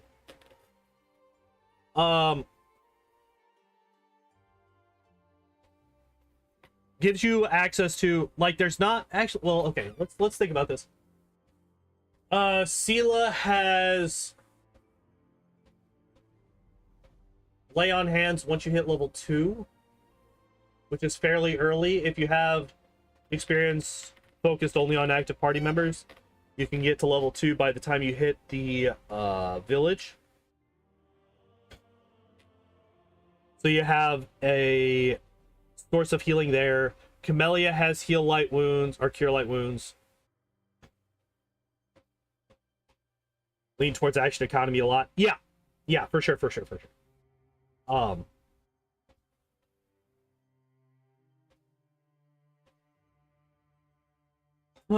Do we need cure light wounds? It's an extra source of healing, but you already have basically 2 sources of healing between Sela and Camellia. And instead of cure light wounds, we could get grease, hideous laughter, sleep.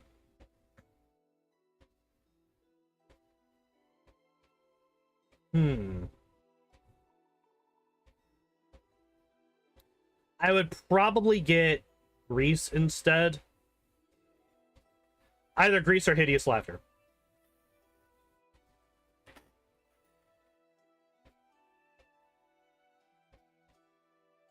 I would probably swap out cure light wounds for either grease or hideous laughter.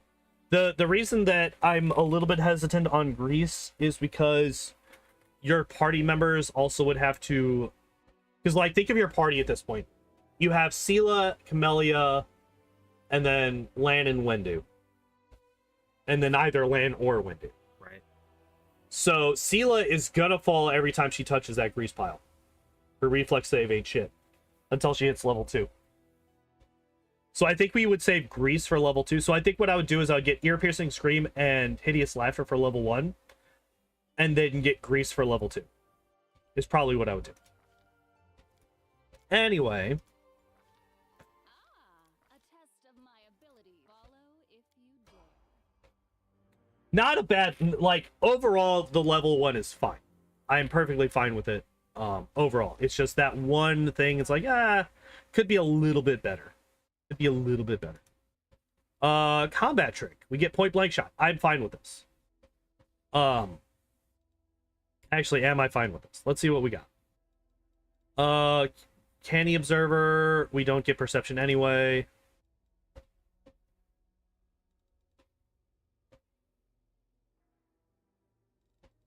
Actually, yes, I am perfectly fine with... I'm perfectly fine with going for a combat trick and getting point blank shot. The only other thing would be potentially weapon focused, but I'm okay. I'm okay with easier to have them not walk in the grease, yeah.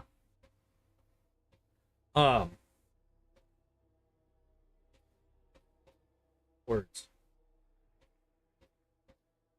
Yeah, I'm okay with this. Basically. Hideous Laughter. Yeah, I like Hideous Laughter a lot on a bard. It's a really good spell. Especially if you get the mythic to make it basically a chain.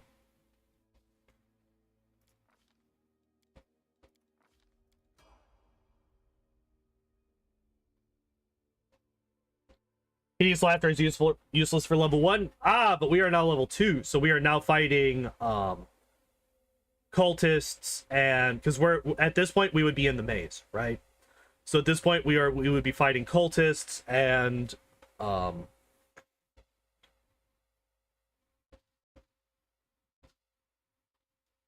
like Arcane Strike over anything else for combat here. The problem with Arcane Strike,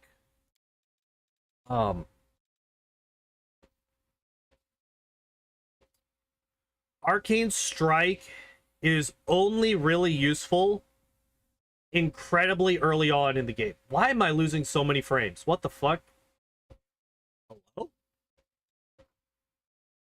What's happening with my stream today? This is really kind of frustrating. The game itself is acting really weird today.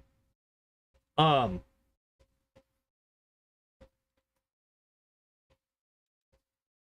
okay, let's look at Arcane Strike. Swift action each round. So A, you're using your swift action every round, which is not ideal.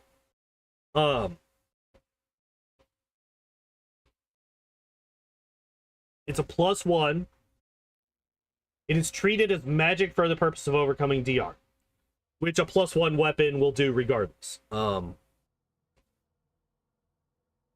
Because +1 weapons are magic. So another thing is, do you have access to it?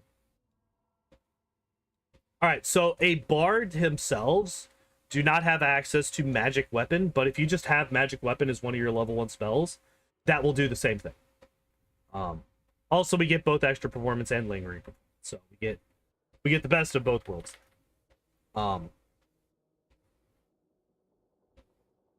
It does increase every 5 caster levels you possess, but so this is a enchantment bonus, if I'm not much mistaken, which means that this will not stack with the +1, +2, +3 on your actual weapons themselves. So as soon as you get a +1 weapon, this is null and void. If you have a +2 weapon by level 5, this is still null and void. If you have a +3 by 10, +4 by 15, +5 by 20, this weapon, this feat doesn't really do that much.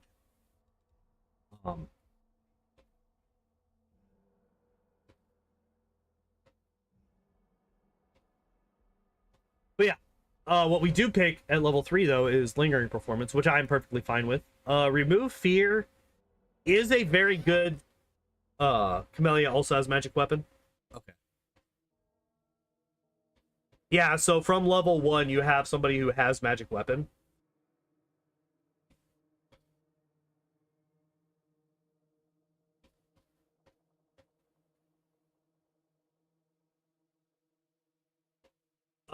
Yeah, the main thing, Afro, is that it doesn't stack with the enchantment bonuses that come on your weapons already. The game will either pick one or the other. Well, they don't stack. It'll just pick whichever is highest and go with that. That's the main thing, is that it doesn't stack with your plus, you know, you have a +2 crossbow. And there is a good number of decent crossbows throughout the game, so unless you have a lot of people in your party that are using crossbows consistently. Don't like lingering and extra. Yeah, lingering, yeah, going back to the actual feats that we're taking, lingering and extra is a bit excessive, I think. I don't think that there's really a playstyle that would require both of them.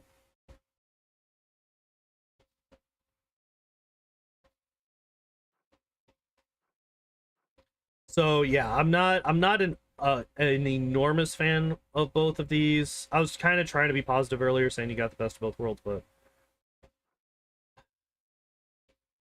seems overkill. Seems overkill. Especially since we don't have precise shot yet. So we're still taking a -4 every time we shoot into melee combat.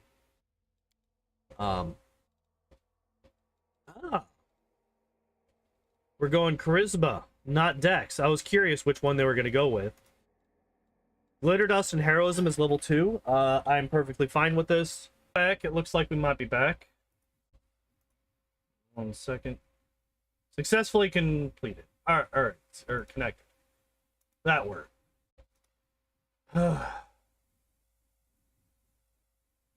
Alright. I'm very sorry about all the disconnects tonight. I don't know what's going on. I spent a large amount of time over the past weekend doing every fix that I could possibly think of to get this working consistently again, and apparently it just didn't fucking work. But yeah, glitter dust, heroism. I'm very okay with these.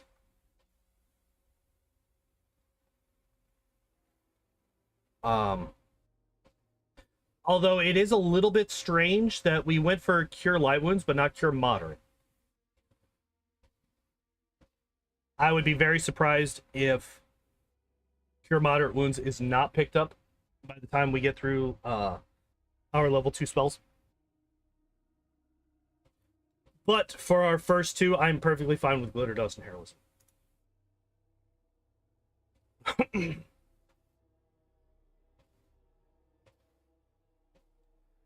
Oh, I agree. I would just be very surprised if we don't get cure moderate wounds at some point. Yep, there it is. There it is. We got there. I would argue that we are roughly 3 levels late on precise shot. Honestly, what I would do is I would get point blank shot here, precise shot here, and then either extra or lingering performance here, and then another feat here. I wouldn't get both of these. But the fact that we now have precise shot, I'm very, very happy with. And then yeah, there's that cure moderate wounds that I was expecting. All right.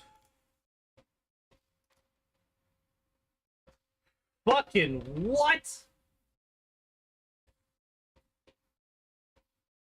Guys, I would like to point out the fact that we neither have a bonus to wisdom, nor are we putting any ranks into perception. So why the fuck do we get a perception boost here?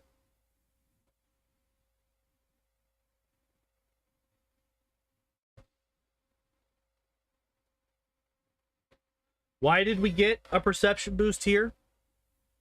Why are we not getting a combat trick? Why are we not getting skill focus? Uncanny dodge? Actually, no, don't take uncanny dodge. We're a ranged character. Like, why would you take why would you take Canny Observer when we have no perception?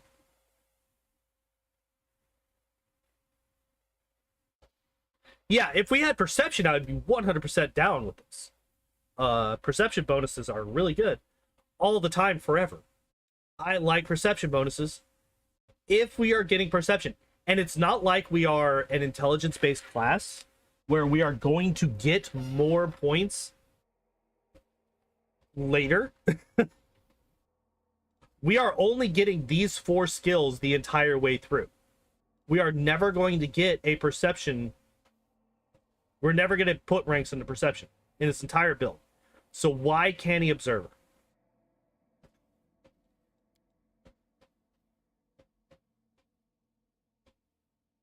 Lore Nature should be so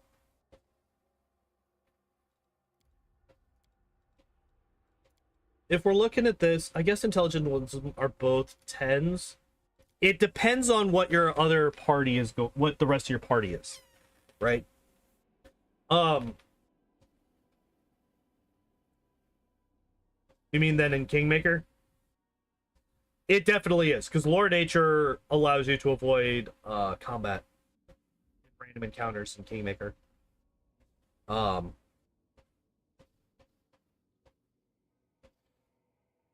Religion is good to have on bards since they're usually the one handling that. Who else has lore religion? Yeah, I gotcha. I'm actually not against only taking these. The only reason that I would say don't take UMD or Persuasion is if you're going to have somebody else that's better at Persuasion than you are. Darren, Ember, any of those other high charisma characters. But with all of the bonuses that we get between the Muse Touched, Racial, and the just having a really high charisma in general, I'm kind of okay with focusing Persuasion on this character. And UMD.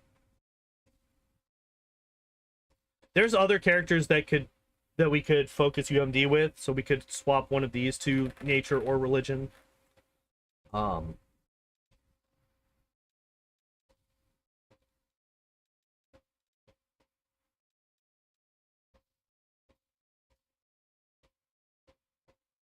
Don't like Darren? I avoided using Darren in my very first playthrough, and then I realized that he's just too damn good.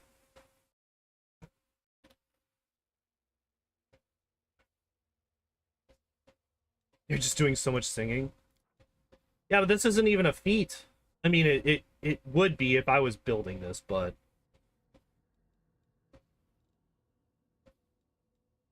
What makes him good? Spontaneous caster. He's a very high charisma character, which means that he gets a lot of channel positive energies. Oracle allows him, as I mentioned earlier, you can get an animal companion on him, which is another frontliner. And that animal companion is a wolf, which means that you will be getting trip attacks for free. He gets a ton of spell slots because of his very, very high charisma. He is the best, and I much prefer spontaneous casters over prepared casters. That is a me thing. But I do definitely prefer him over Social, in that light as well. He's just going to be a better healer than Social can ever be, because of his super high charisma, giving him an absolute fuck ton of channel positive energies per day. We get Sound Burst, which I don't actually...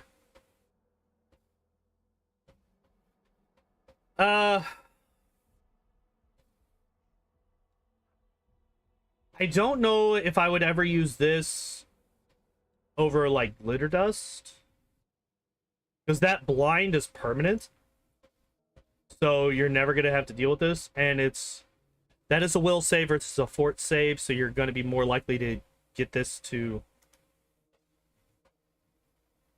Oh, Eagle Splendor, yeah, that's also true. You could also get Sense Vitals. I don't think it Sense Vitals.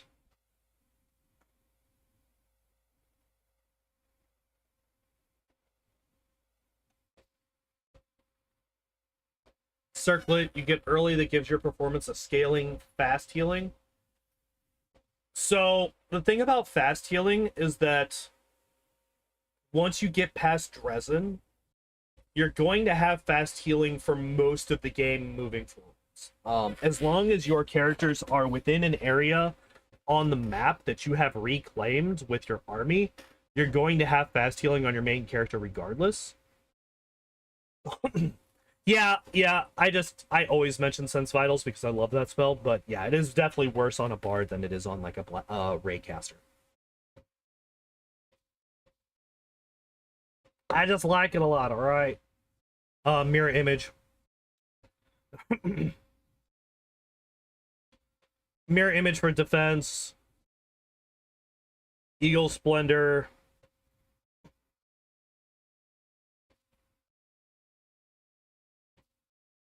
Cat's Grace. Blur.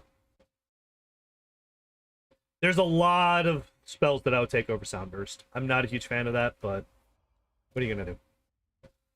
Alright, now we get Rapid Shot.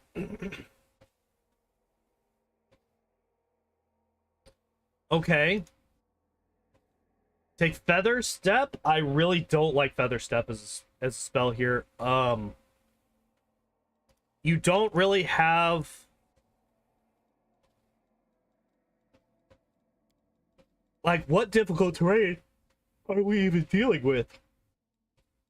Like, what even are we dealing with here? Difficult terrain wise. We don't have any way to give ourselves difficult terrain. Yo, Igor, what's up, my dude? How you doing? Expeditious Retreat over Feather Step, definitely for sure, but I think I would take things like Grease or Vanish before I would take either of those two.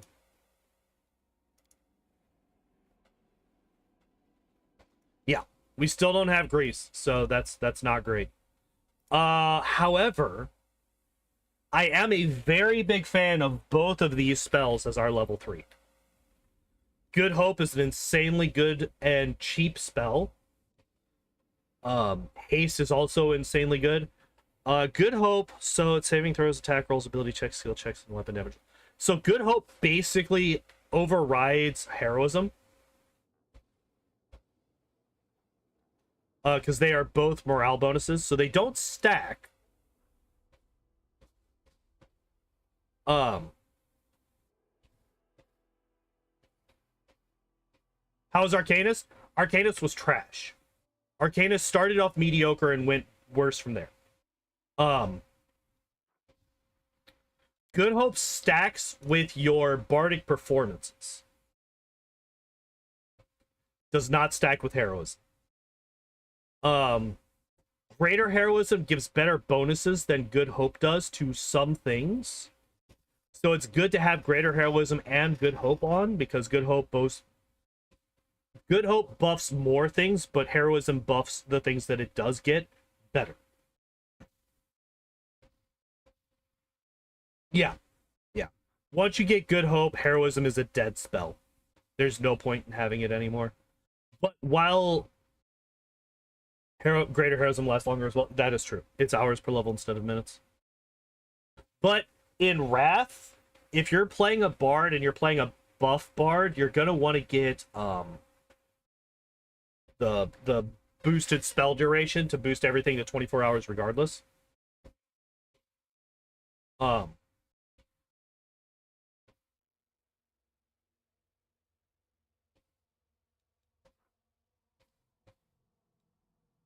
So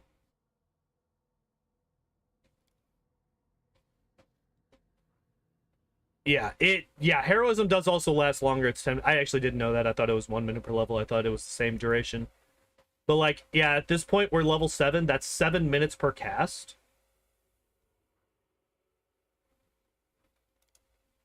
Like, yeah, that's over an hour of heroism, but an hour of heroism is excessive. It's not going to be necessary. Um,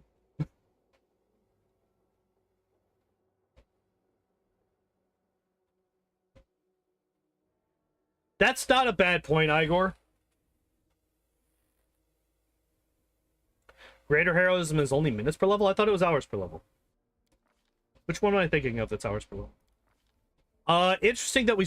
Oh, no, wait. Again, Cure Serious Wounds is our second choice for level 3 spells, so that's pretty consistent, and I'm okay with that. Spell focus. What do we get in spell focus? Enchantment?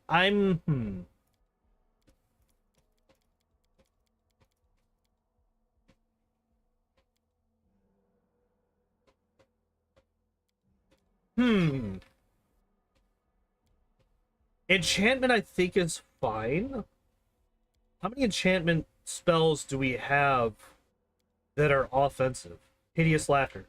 We have a total of 1 offensive enchantment spell, and they took spell focus. We have 1 enchantment offensive spell. No, Glitter Dust is conjuration, not enchantment.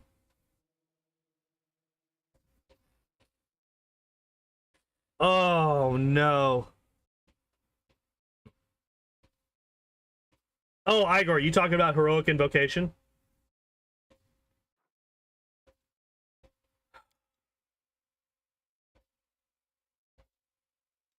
Yeah, that's what I'm thinking, Igor. I'm thinking that this is intending for us to focus on best jokes.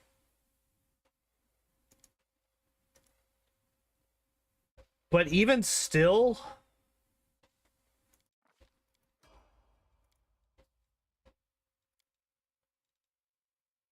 What the fuck?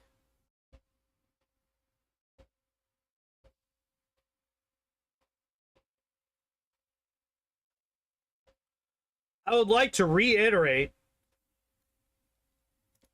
we have 0 fucking points in perception. No perception. Let's focus 2 feats on it instead of skill ranks. What the fuck? What the fuck? Give me a second. Give me a second. Give me a second. Give me a second. Give me a second. Give me a second. Give me a second. 1 second.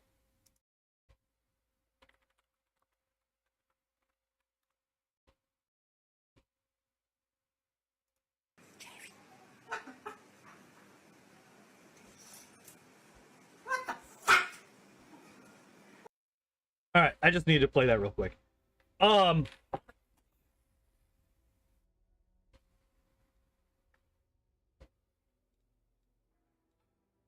I need that as like a fucking sound clip.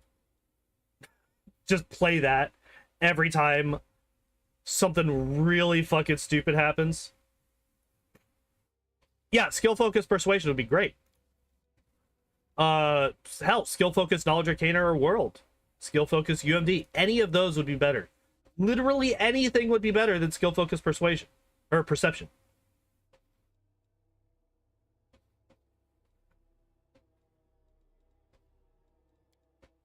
Mirror image is good. Okay, I'm just moving past it. Moving past it.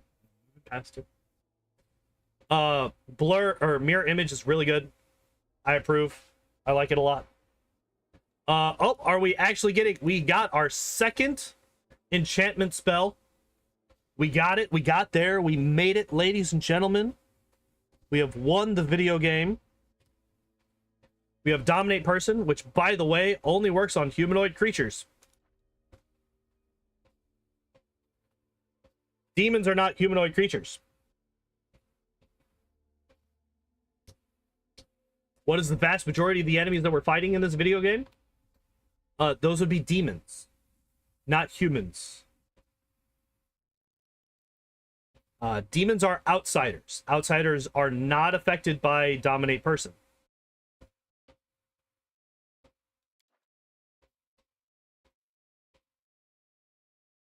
If the shout spells aren't enchantment, it would be awesome. Yeah. But it does make sense that they're evocation. Like, logically, it makes sense that they're evocation. It is a little bit unfortunate. But, like, enchantment is based around,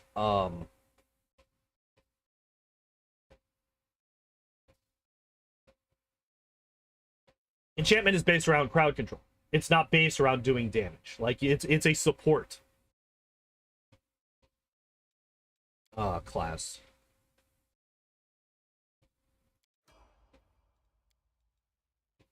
Clustered shots. I actually really like clustered shots as a feat. Like, so far, like, legitimately so far, the feats have been pretty on point, except for getting both extra and lingering performance. That's a bit excessive. Beyond that, most of the feats that we get up here are pretty good. Clustered shot is really, really good. It basically removes most DR that you deal with. Look, they just don't know what the fuck they're doing with Conjuration, alright?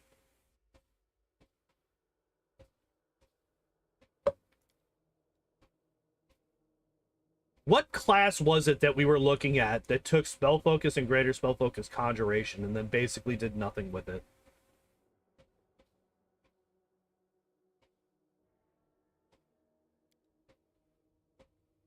We did get Greater Invis. I think it was Cleric, yeah.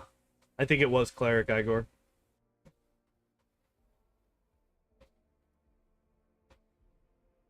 I like Greater Invis. It's a good spell. I recommend it on most people. However, is it better than every other spell that we have access to? Hold Monster would be really good. Does Cleric get anything with Conjuration? No. Not really, no. I think the only offensive Conjuration spell that Cleric gets is Rift of Ruin. Yeah, I guess if you're using cure critical wounds to damage undead, then yeah, you would need a save DC. Yeah, Hold Monster would be good here. Serenity could be good here. Like, you want to get some kind of enchantment spells. Yeah, but here's the thing. How many undead do we fight in this game?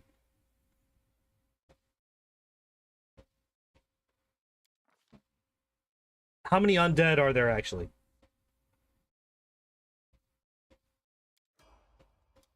Almost none? Yeah. By the way, guys, we have a +8 to our perception that we could have put on most, well, we could have put 3 of these on most other classes.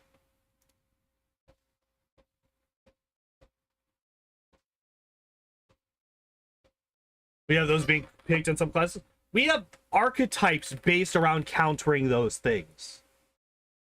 We have entire class archetypes based around countering Fae in this game. It's stupid, and I hate it.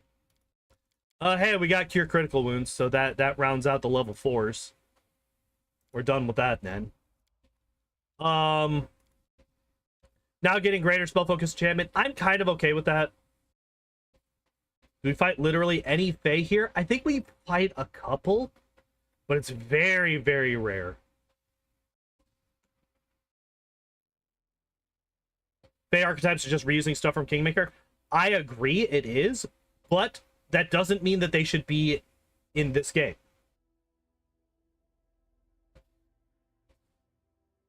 That does not mean that they should be in this game. Just because they're left over from the other game doesn't mean that they should be in this game.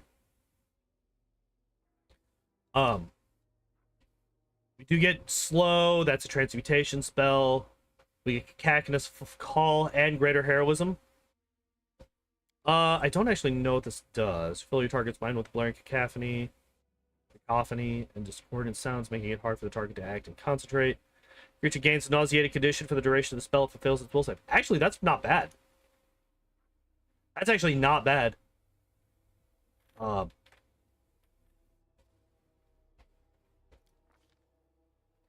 Yeah, no. As far as I'm concerned, that is them reusing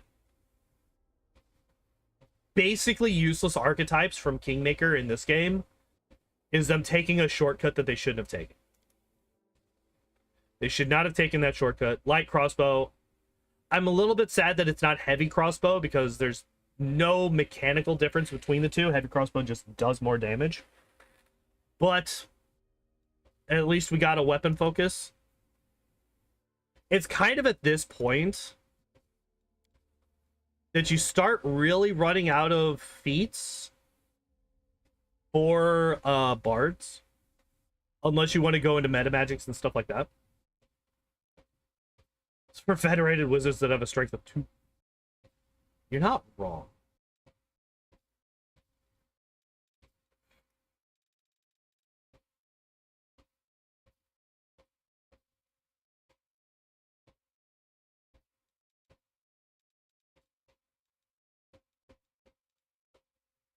I guess weapon focus is fine.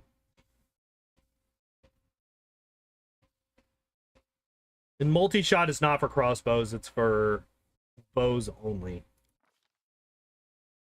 So that's fine. Also, we got Mind Fog. So this also helps us with getting them other enchantment effects working on people. So that makes total sense to have that. I approve. Like, there's a couple of missteps. Like, the perception shit just boggles my mind. I just don't understand that. But beyond that, like, everything else is not terrible. Honestly, like, now we got improved initiative. I probably wouldn't get the mass cure wounds stuff. I feel like that's a bit...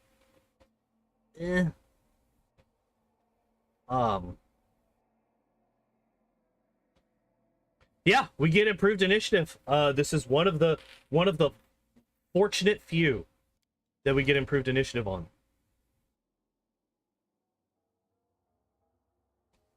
You have the cure critical wounds performance by this point? Do we really? Do we really? Wait. That's soothing? Oh no. This does use up 4 rounds of performance. But that is kind of hilarious.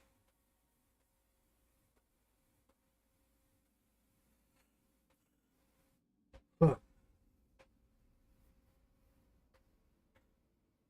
That is actually kind of hilarious that that's a thing. Yeah, Cloak of Dreams might be good. Dispel Magic Greater is always a fun thing. Song of Discord. Basically, I'm literally just looking for enchantment. mostly.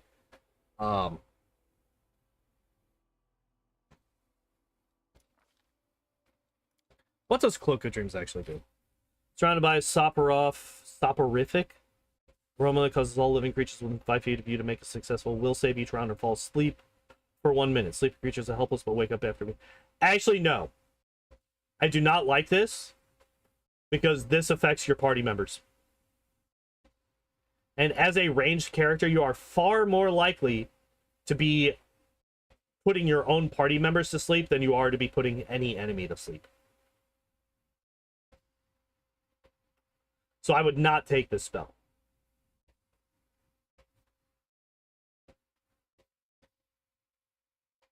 You can position for it, and in turn-based, it's not as big of a deal, but in real-time combat, your party members just kind of fucking do what they want half the time. So it is likely for them to run into range of this while trying to run and shoot somebody else or something like that. It's not bad. Yeah, it wouldn't be bad in turn-based, but in real time, no thank you.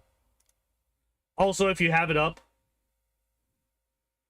it's full round action for rounds per level. I actually didn't even catch that. Did not even catch that. Oh, hey, we got Hold Monster.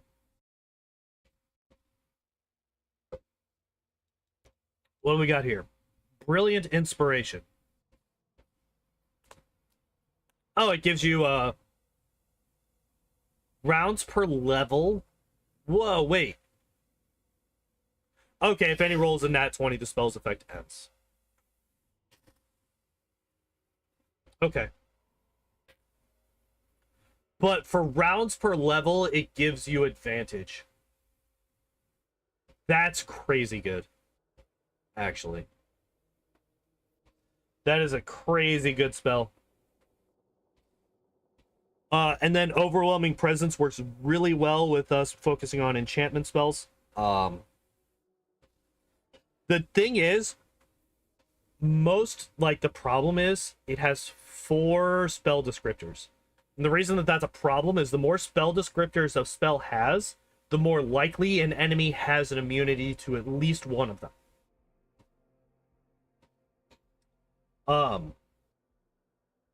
So the possibility that an enemy has, like, if it's just compulsion, it's not a mind affecting, not emotion, not negative emotion. If it's just compulsion, then there's only one keyword that we're looking for in the enemy's immunities. Mind affecting is a very common immunity among strong demons, which is actually one of the reasons that enchantment builds don't do too terribly well in this game, is because a lot of the scarier enemies, and honestly just a lot of demons in general, are immune to mind affecting effects, which is almost like that's the whole basis of enchantment. Mind affecting. That's a buff spell. Come down here. Mind affecting.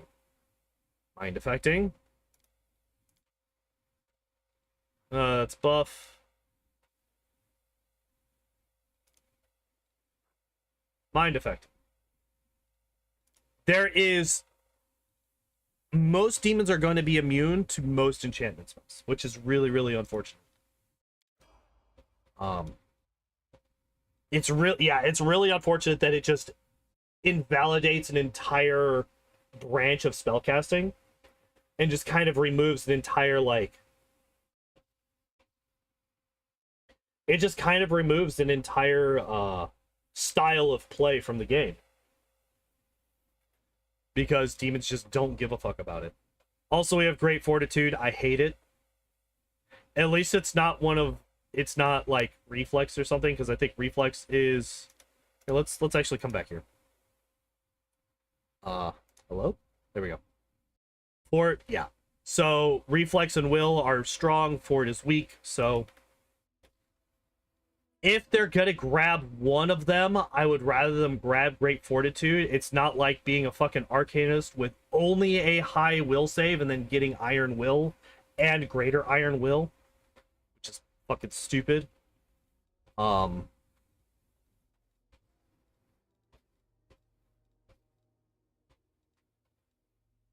like, we could take Deadly Aim, we could get improved criticals. I would not take Snapshot. Okay. Yeah. When making a full attack with a bow specifically.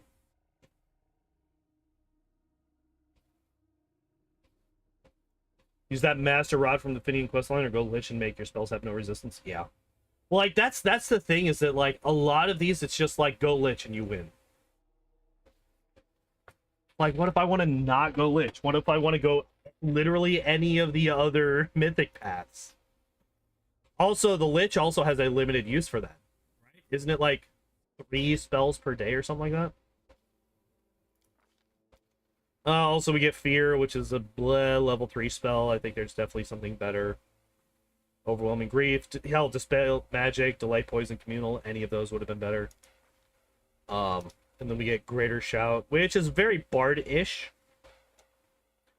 I'm kind of okay with it doing that, so I'm not going to complain too much about that.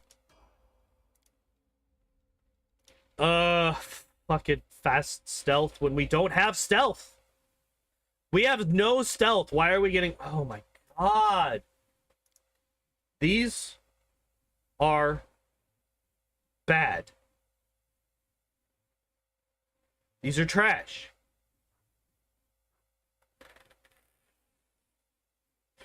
It was going so well. Like, almost all of the bard talents are bad. Like, literally, the first one and the fourth one are the only ones that I would be like, okay. Every other one is bad. Skill focus perception is trash. Canny observer is trash. Fast stealth is trash. These two would be very good if we were getting points in perception. Spell selection and feats have been pretty decent. Yeah, for the most part, this build is very doable. If you ignore the fact that most enchantment spells are useless against most demons. that's the one thing. That's the one thing that really just drives this build into the dirt.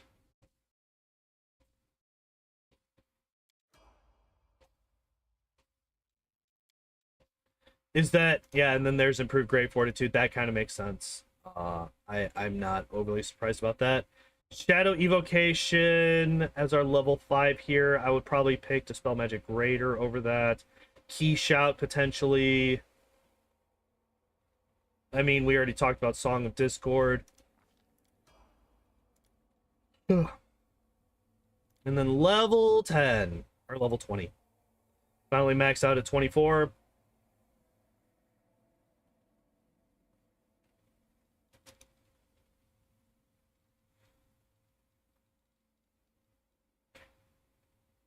So stupid.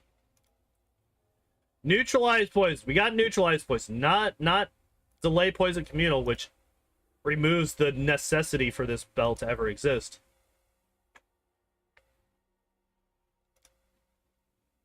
And our last spell is Cure Moderate Wounds Mass. Alright. Alright. Yeah. You got 1 from Jack of all trades, 3 from skill, focus, perception, and 4 from canny observer. Wait. Jack of all trades is supposed to do more than that, isn't it?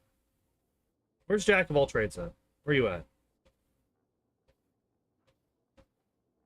Oh, it is just a +1. I thought this stacked. Never mind. I thought that, or not stacked, but scaled. I thought this was a scaling thing. Nope, Jack of all trades, level 10. Level 10, right there.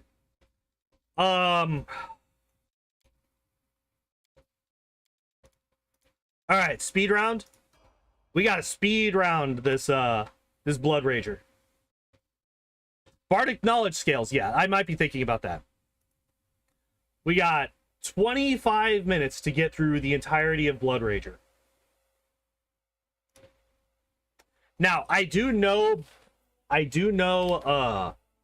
Sorcerer and Barbarian quite a bit better than I know Arcanist or Bard.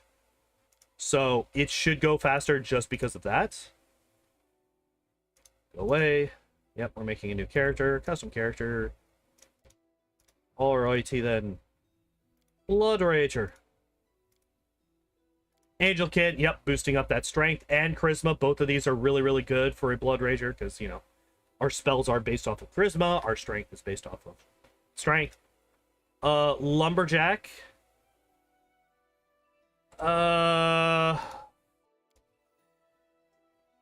So athletics is already a skill that we had. I was wondering. Hand axes, battle axes, great axes. We have martial weapon proficiency, right? Yeah. Okay, so this is completely useless. Hooray! You do get a +1 bonus on fort saves, which is the high save. Yes. Aasimar is... I have yet to find a single auto build that doesn't use Aasimar. Every single one of them is Aasimar in some way. But yeah, this is useless. This is potentially the most useless background that you could check here. You prevent yourself from leveling Bloodrager because your bonus feats are fixed to bloodlines and require you to meet conditions. Huh. So 18 strength. So we have 0. I hate this. I hate dropping intelligence. It's fucking stupid. So there's a problem already. We're gonna end up with an odd number.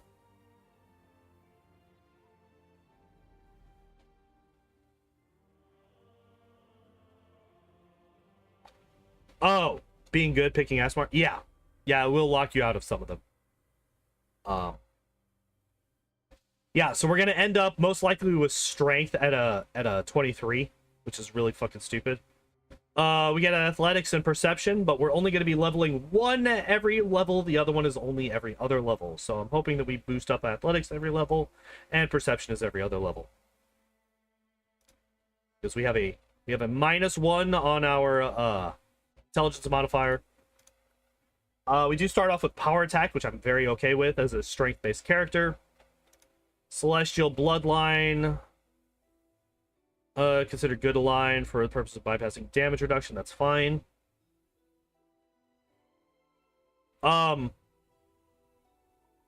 This is actually perfectly fine. It's actually really good for a lot of the enemies.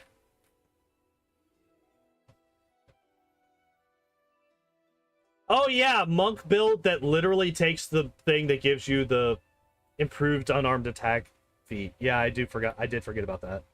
So we get bless, which is fine. Conviction, what's that do? Reroll the first failed skill check or saving throw. Okay. Resist energy, wings of heaven. Yeah, you get wings. Want to spell heroism. Crusader's Edge, Angelic Protection, I should say. +4 deflection bonus on AC and a +4 resistance bonus on saving throws against attacks made or effects created by evil creatures. That basically opens up a ring slot and a cloak slot.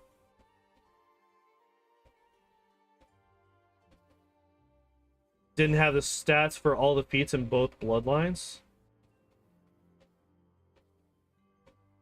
You have to choose from both lists. Yes, you do. You become infused with the power of heavens. You gain immunity to acid, cold, and petrification. You also gain resistance 10 to electricity and fire. +4 racial bonus on saving throws against poison. You have these benefits constantly, even while not blood raging. Okay.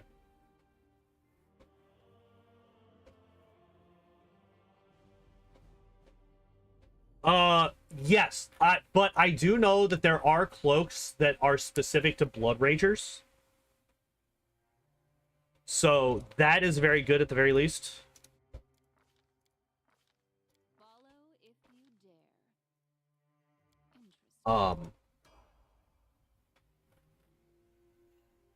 I don't know how good other rings would be.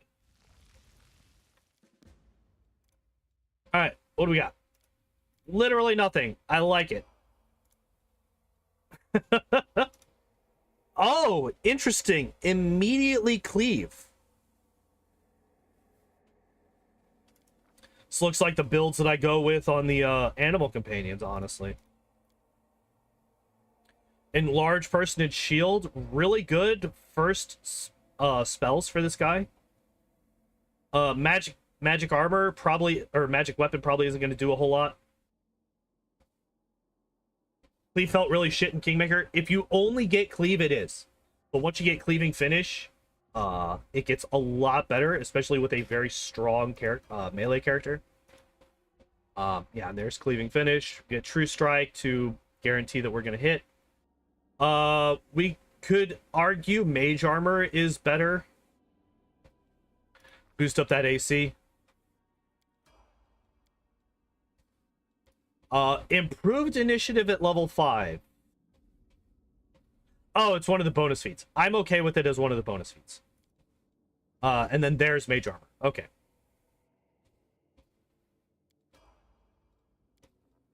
Grab mage armor from somebody else. You can. Yeah, that's true. Toughness. Don't like it. I don't like it. Great cleave is here.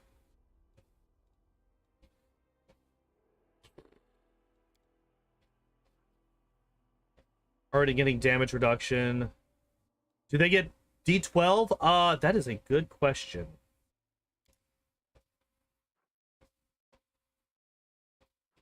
Actually, well, here, let's find out. 74, base value 46, ability modifier. So level 7, it's D10. That would make sense. Sacrifice a little bit of your max health. Yeah, that makes sense. What is 46 a fucking modifier? Like, what is... Wait. That's not an actual...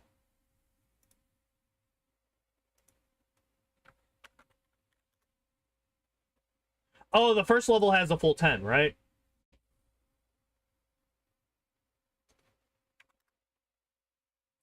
Okay. 36 divided by 7 is still not an even number.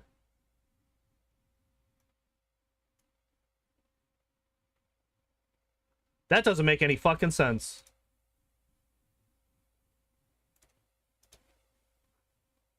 Because we start off with 46.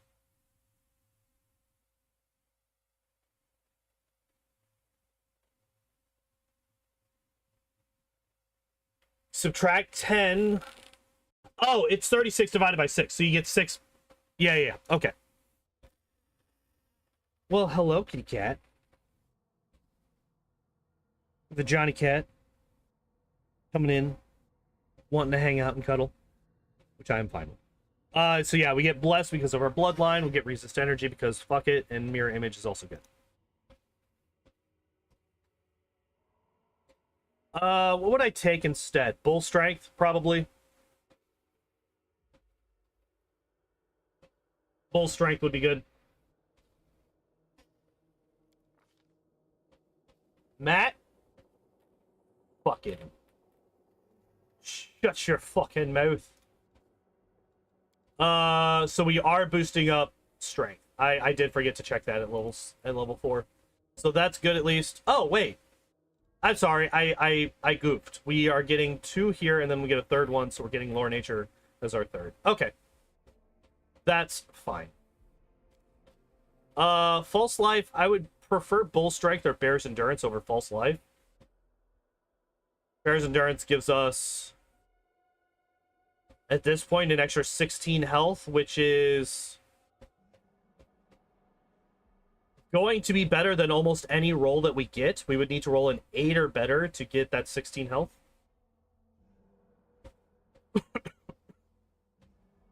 So I would much rather Bear's Endurance. And we can get that health back.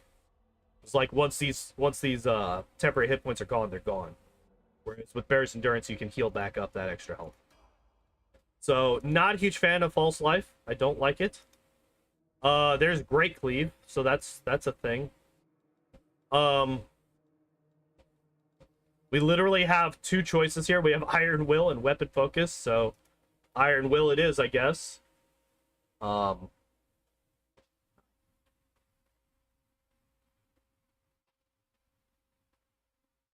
So I don't really usually think about this as a like combat feat, but Expeditious Retreat on a Bloodrager could actually be really good. Help you get in and start dealing damage immediately as soon as you get into combat. Vastly increasing the amount of space that you can cover so that you can get to the enemies quicker. So I'm kind of okay. I think I would prefer Expeditious. I don't think that we should ever choose an offensive spell in this build. I think every spell should be focused on buffing your melee abilities.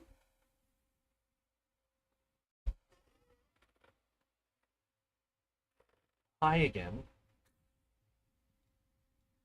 So yeah, same here, Scorching Ray. This level just seems to be bad ideas all along. Although I'm not overly upset about Iron Will, because our will save is pretty trash, and this guy getting confused or dominated or anything like that is like terrifying. We really don't want to have him turn around and start beating our other party members. So while I'm not a huge fan of Iron Will, I probably would have preferred a Weapon Focus here. I'm not against it. just because of how much of a danger he is to the rest of the party if he gets confused. But yeah, I would definitely take, Expeditious Retreat here. I would take Bull Strength, Bear's Endurance. One of those two. Most likely Bull Strength. Especially if you're using them as a tank. Yes.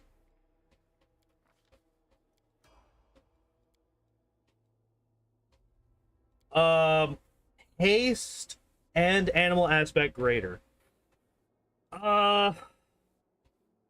We don't have... We could just use this to boost our speed with Raptor, which is fine. That's fine. What other spells could we pick here? Doesn't stack with haste speed. Most things don't.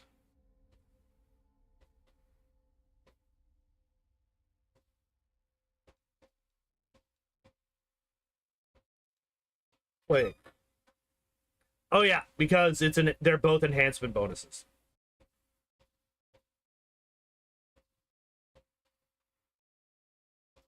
So yeah, these do not stack with each other. But you do get other benefits from haste. You get the bonus to attack, you get the extra attack, you get the bonus to AC and reflex saves. So I think it is still beneficial to have both of these on. What I would like is I would like to have some kind of trip attack or some kind of I would like a fucking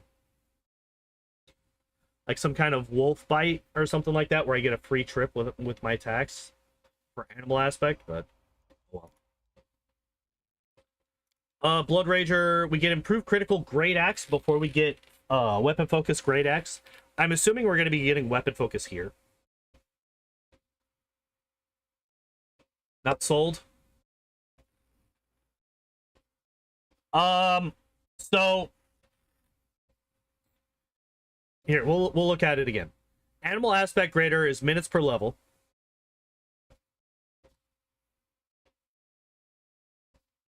I think I'm aiming to trip, probably going 3 Inquisitor, 17 Fighter. Maybe. Like I wouldn't go for it on this build because there's no way to get it for free. But like this right here, this is a plus 30 enhancement bonus to speed for minutes per level. So that's 11 minutes at this point instead of rounds per level. I still think it's fine for both of them. I'm okay with it. And then we get Heroism here. Yeah,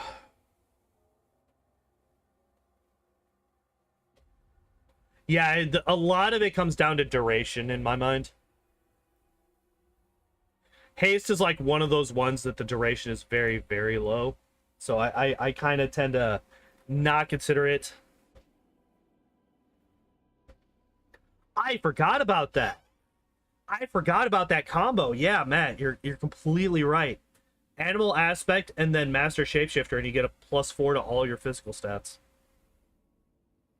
I completely forgot. Hold on, doesn't Bloodline get Heroism free? I think you're right. I think it does.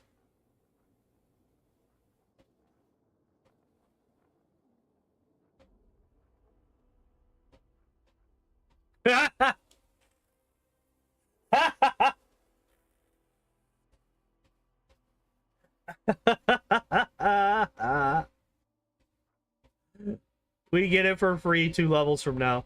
Oh, that's funny.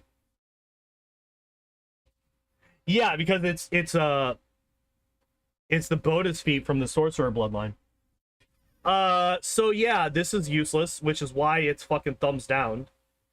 Not sure why they chose that. Yeah, greater magic weapon would be useful. This is Celestial. Celestial bloodline.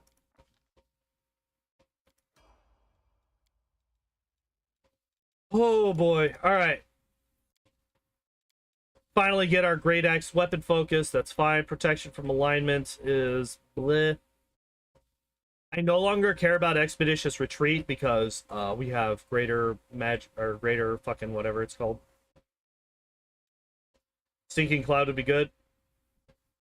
I feel like we would need to focus too much on Stinking Cloud before it would be useful for this build. Ah, we do finally get Bear's Endurance.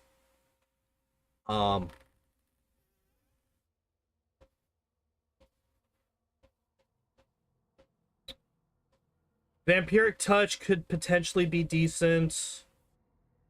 Yeah, Vampiric Touch, yeah. I'm actually kind of okay with Protection from Energy. Although, a lot of characters at this point... OP Relic Great Axe, yeah. Yeah. Greater Magic Weapon is still an option. Beast Shape 1 is actually not a terrible one. Wait. If we weren't focusing on Great Axes, you could go into Beast Shape 1.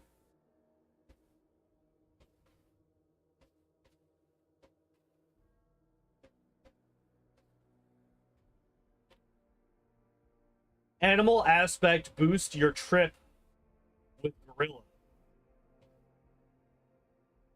And also get Master Shapeshifter.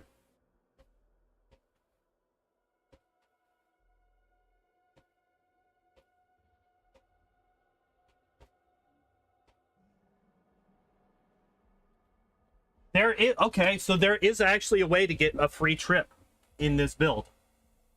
You just need to go Beast Shape 1.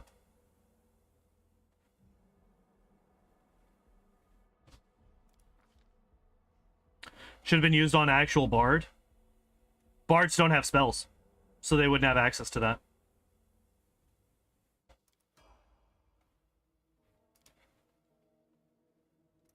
Alright, so we now have improved Cleaving Finish, so we have that.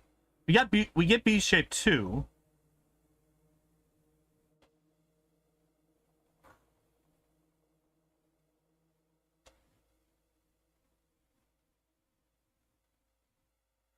We get Beast Shape 2, but not Beast Shape 1. So that's a little bit unfortunate. Miss Jubilos. Yeah. I never used him in my playthroughs of Kingmaker. I never used Juby. I hugely underestimated how good alchemists were way back then. So you could be a... So this is kind of a weird spell to take. Like, I was talking about the wolf, but I prefaced that with us not focusing on the Great Axe. So the fact that we have both improved critical and weapon focused Great Axe...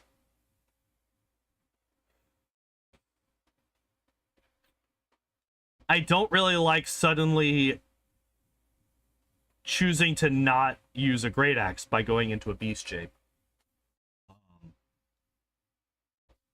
I probably would have taken Stone Skin instead of Beast Shape.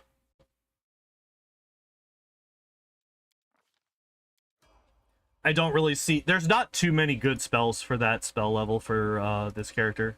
Oh, well, there it is. Yep.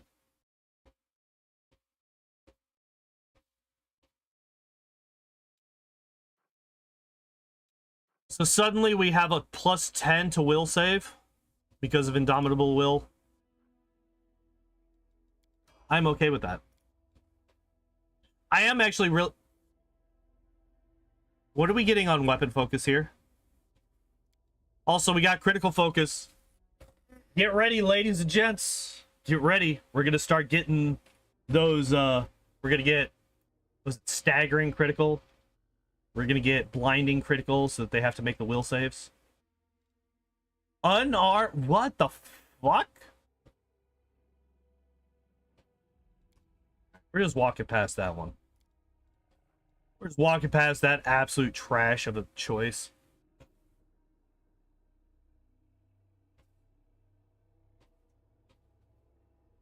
Yeah, weapon focus is the only one that we can get. That is true. However, unarmed strike is not the correct choice. What you should get is actually, we should get bite. We should get bite or claw. If we got bite or claw here, that would actually incentivize using B shape 2 a bit. But beyond that, there's like there's not really another good choice here. C invisibility. We still don't have bull strength. At this point, you're gonna have better than a plus 4 belt.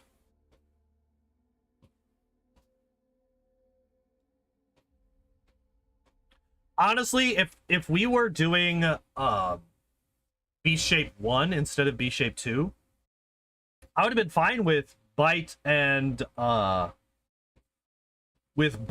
Great Axe.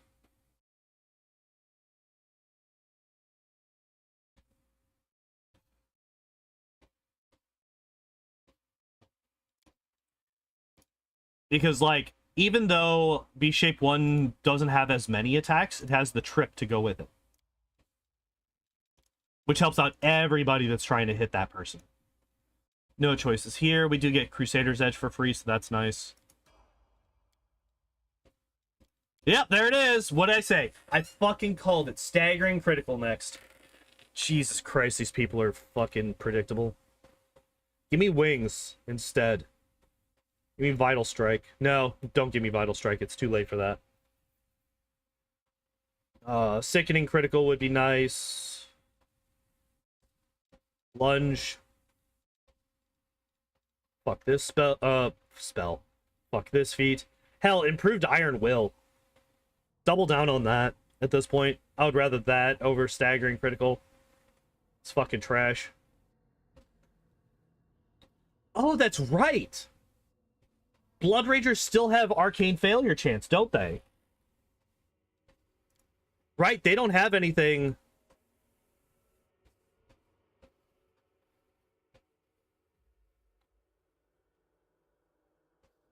Only for heavy armor? Oh, okay, that's not that bad then.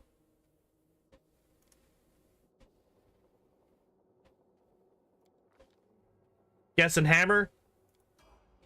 I wouldn't be surprised. Yep, there's weapon focus dagger. Alright. You fucking suck. There's B shape 1, so we have access to the trip now.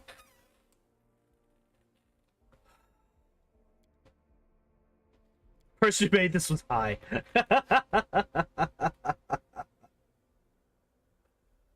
Oh my god, like I can't. Here, give me 1 second because yep. I do not want this alarm going off.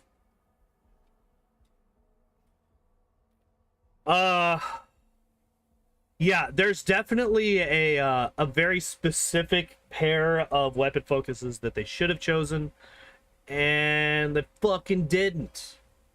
Because reasons. Yep, there's Hammer the Gap.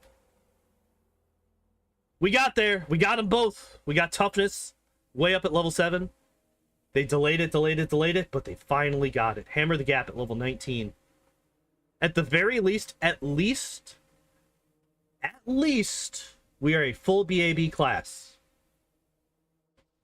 But still, this is a trash feat. Don't use it. It's a trap. Doesn't actually do that much. Most of the time, it's not going to do anything against enemies that you're getting those stacks on. Level 20, what do we get? Oh, we don't get anything. By the way, we get nothing at level 20. We were actually able to get through Bloodrager in 25 minutes. How climactic. Okay, so the thing is, that is kind of how most level 20s go. You don't really get any choices at level 20. You just get the capstones at level 20. Fuck off, Rocky. This is what peak Bloodrager looks like. I do not like it. Of the 3, Bard was probably the best build. Although Bloodrager could be a lot better with a couple of tweaks. Honestly, even the Arcanist could have been much better with a couple of tweaks.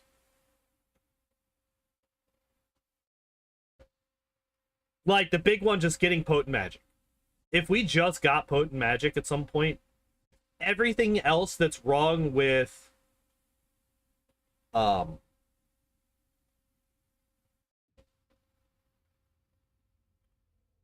Fuck. My brain just completely fucking flatlined. I totally lost track of what I was just saying. Arcanist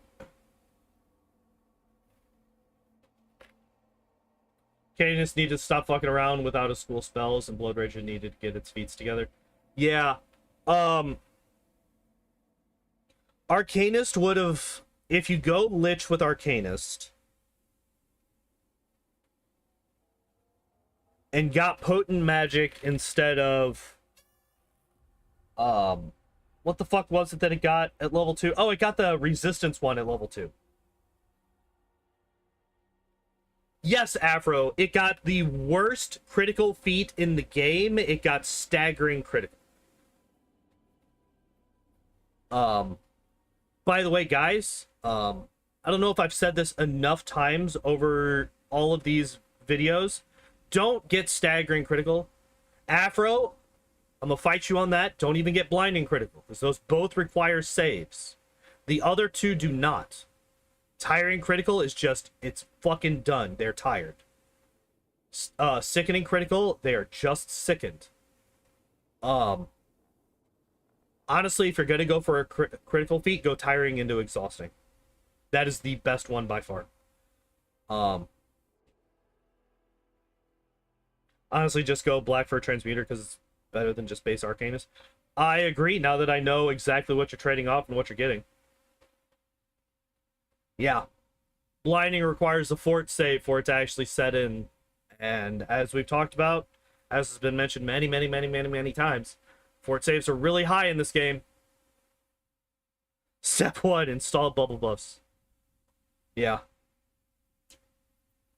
I fought against that for so long because I was like, no, I want to have a perfectly pure playthrough of this Vigi game. No, it's a bad idea. Sitting there buffing for 5 minutes, it doesn't add to the gameplay, it just slows everything down.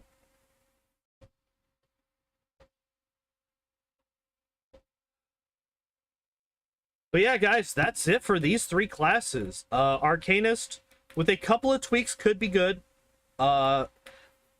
Definitely requires going Lich.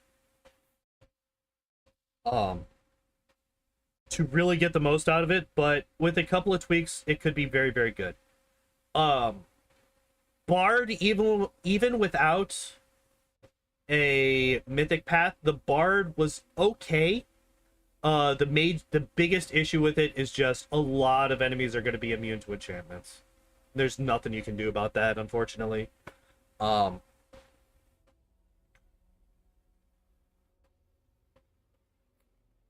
And then, yeah, the Bloodrager kind of shat the bed. It kind of shat the bed. Oh, yeah, the Bard had the 2 perception feats that it took when it had no ranks in perception, so that was real dumb. But I think that was the biggest problem that it had. Oh, yeah, and then it had fast stealth while having no ranks in stealth either. So, yeah, that was interesting. That was interesting for sure. And then, yeah, the Bloodrager kind of shat the bed with its very weird and random weapon focuses that it took.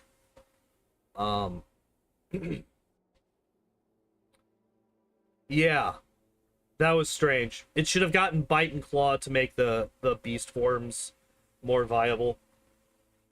But yeah.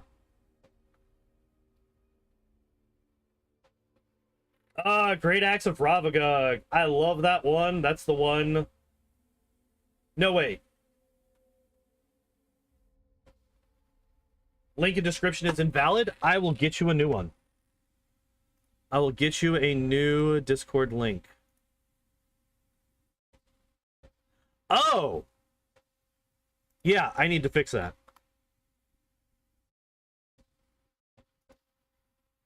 Yeah. All right. Yeah, if anybody wants to join the Discord, it has my go lives, so it will let you know whenever I go live here, whenever I update, or whenever I upload, not update, upload videos onto my VOD channel, which is, actually, let me post that in chat as well. 1 second to get the link for that one. Any VODs for these streams goes on this YouTube channel.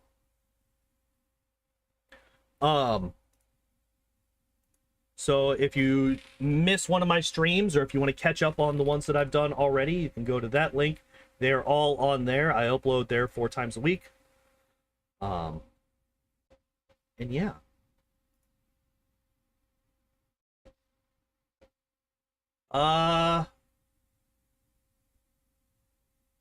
Plans for the rest of the week.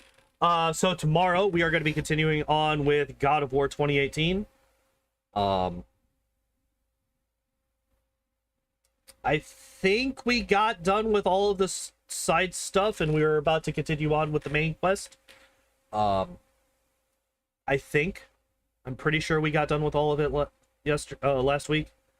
Yeah, that's the plan for tomorrow, is to actually make progress in that video game. Thursday I will be off as usual. Friday we will be doing the Magnemite solo run in Pokemon Red. That's gonna be fucking rough, I think. Depends on what his moveset ends up being, mostly. And then Saturday, as long as I don't oversleep until 9:30 again, we will be continuing Baldur's Gate 3. Which is another game where I don't remember exactly where the fuck I am. I don't know why, but those 2 games, I can never remember where I am when I quit. Dad of War and the boy counter. What is the boy counter up to? 92. There have been 92 mentions of the word boy outside of random chest openings in that game so far. We will continue keeping track of that. But yeah, I'm gonna go because I gotta go get ready for work. I'm already 8 minutes past when I should have been offline. But yeah, thank you everybody for hanging out and watching. Thank you everybody who subscribed tonight, who joined us in this little community of ours for the first time. I appreciate y'all as always. And as always, I hope you all enjoyed the stream. I hope you all have a good evening. And I hope to see you next time. Bye-bye!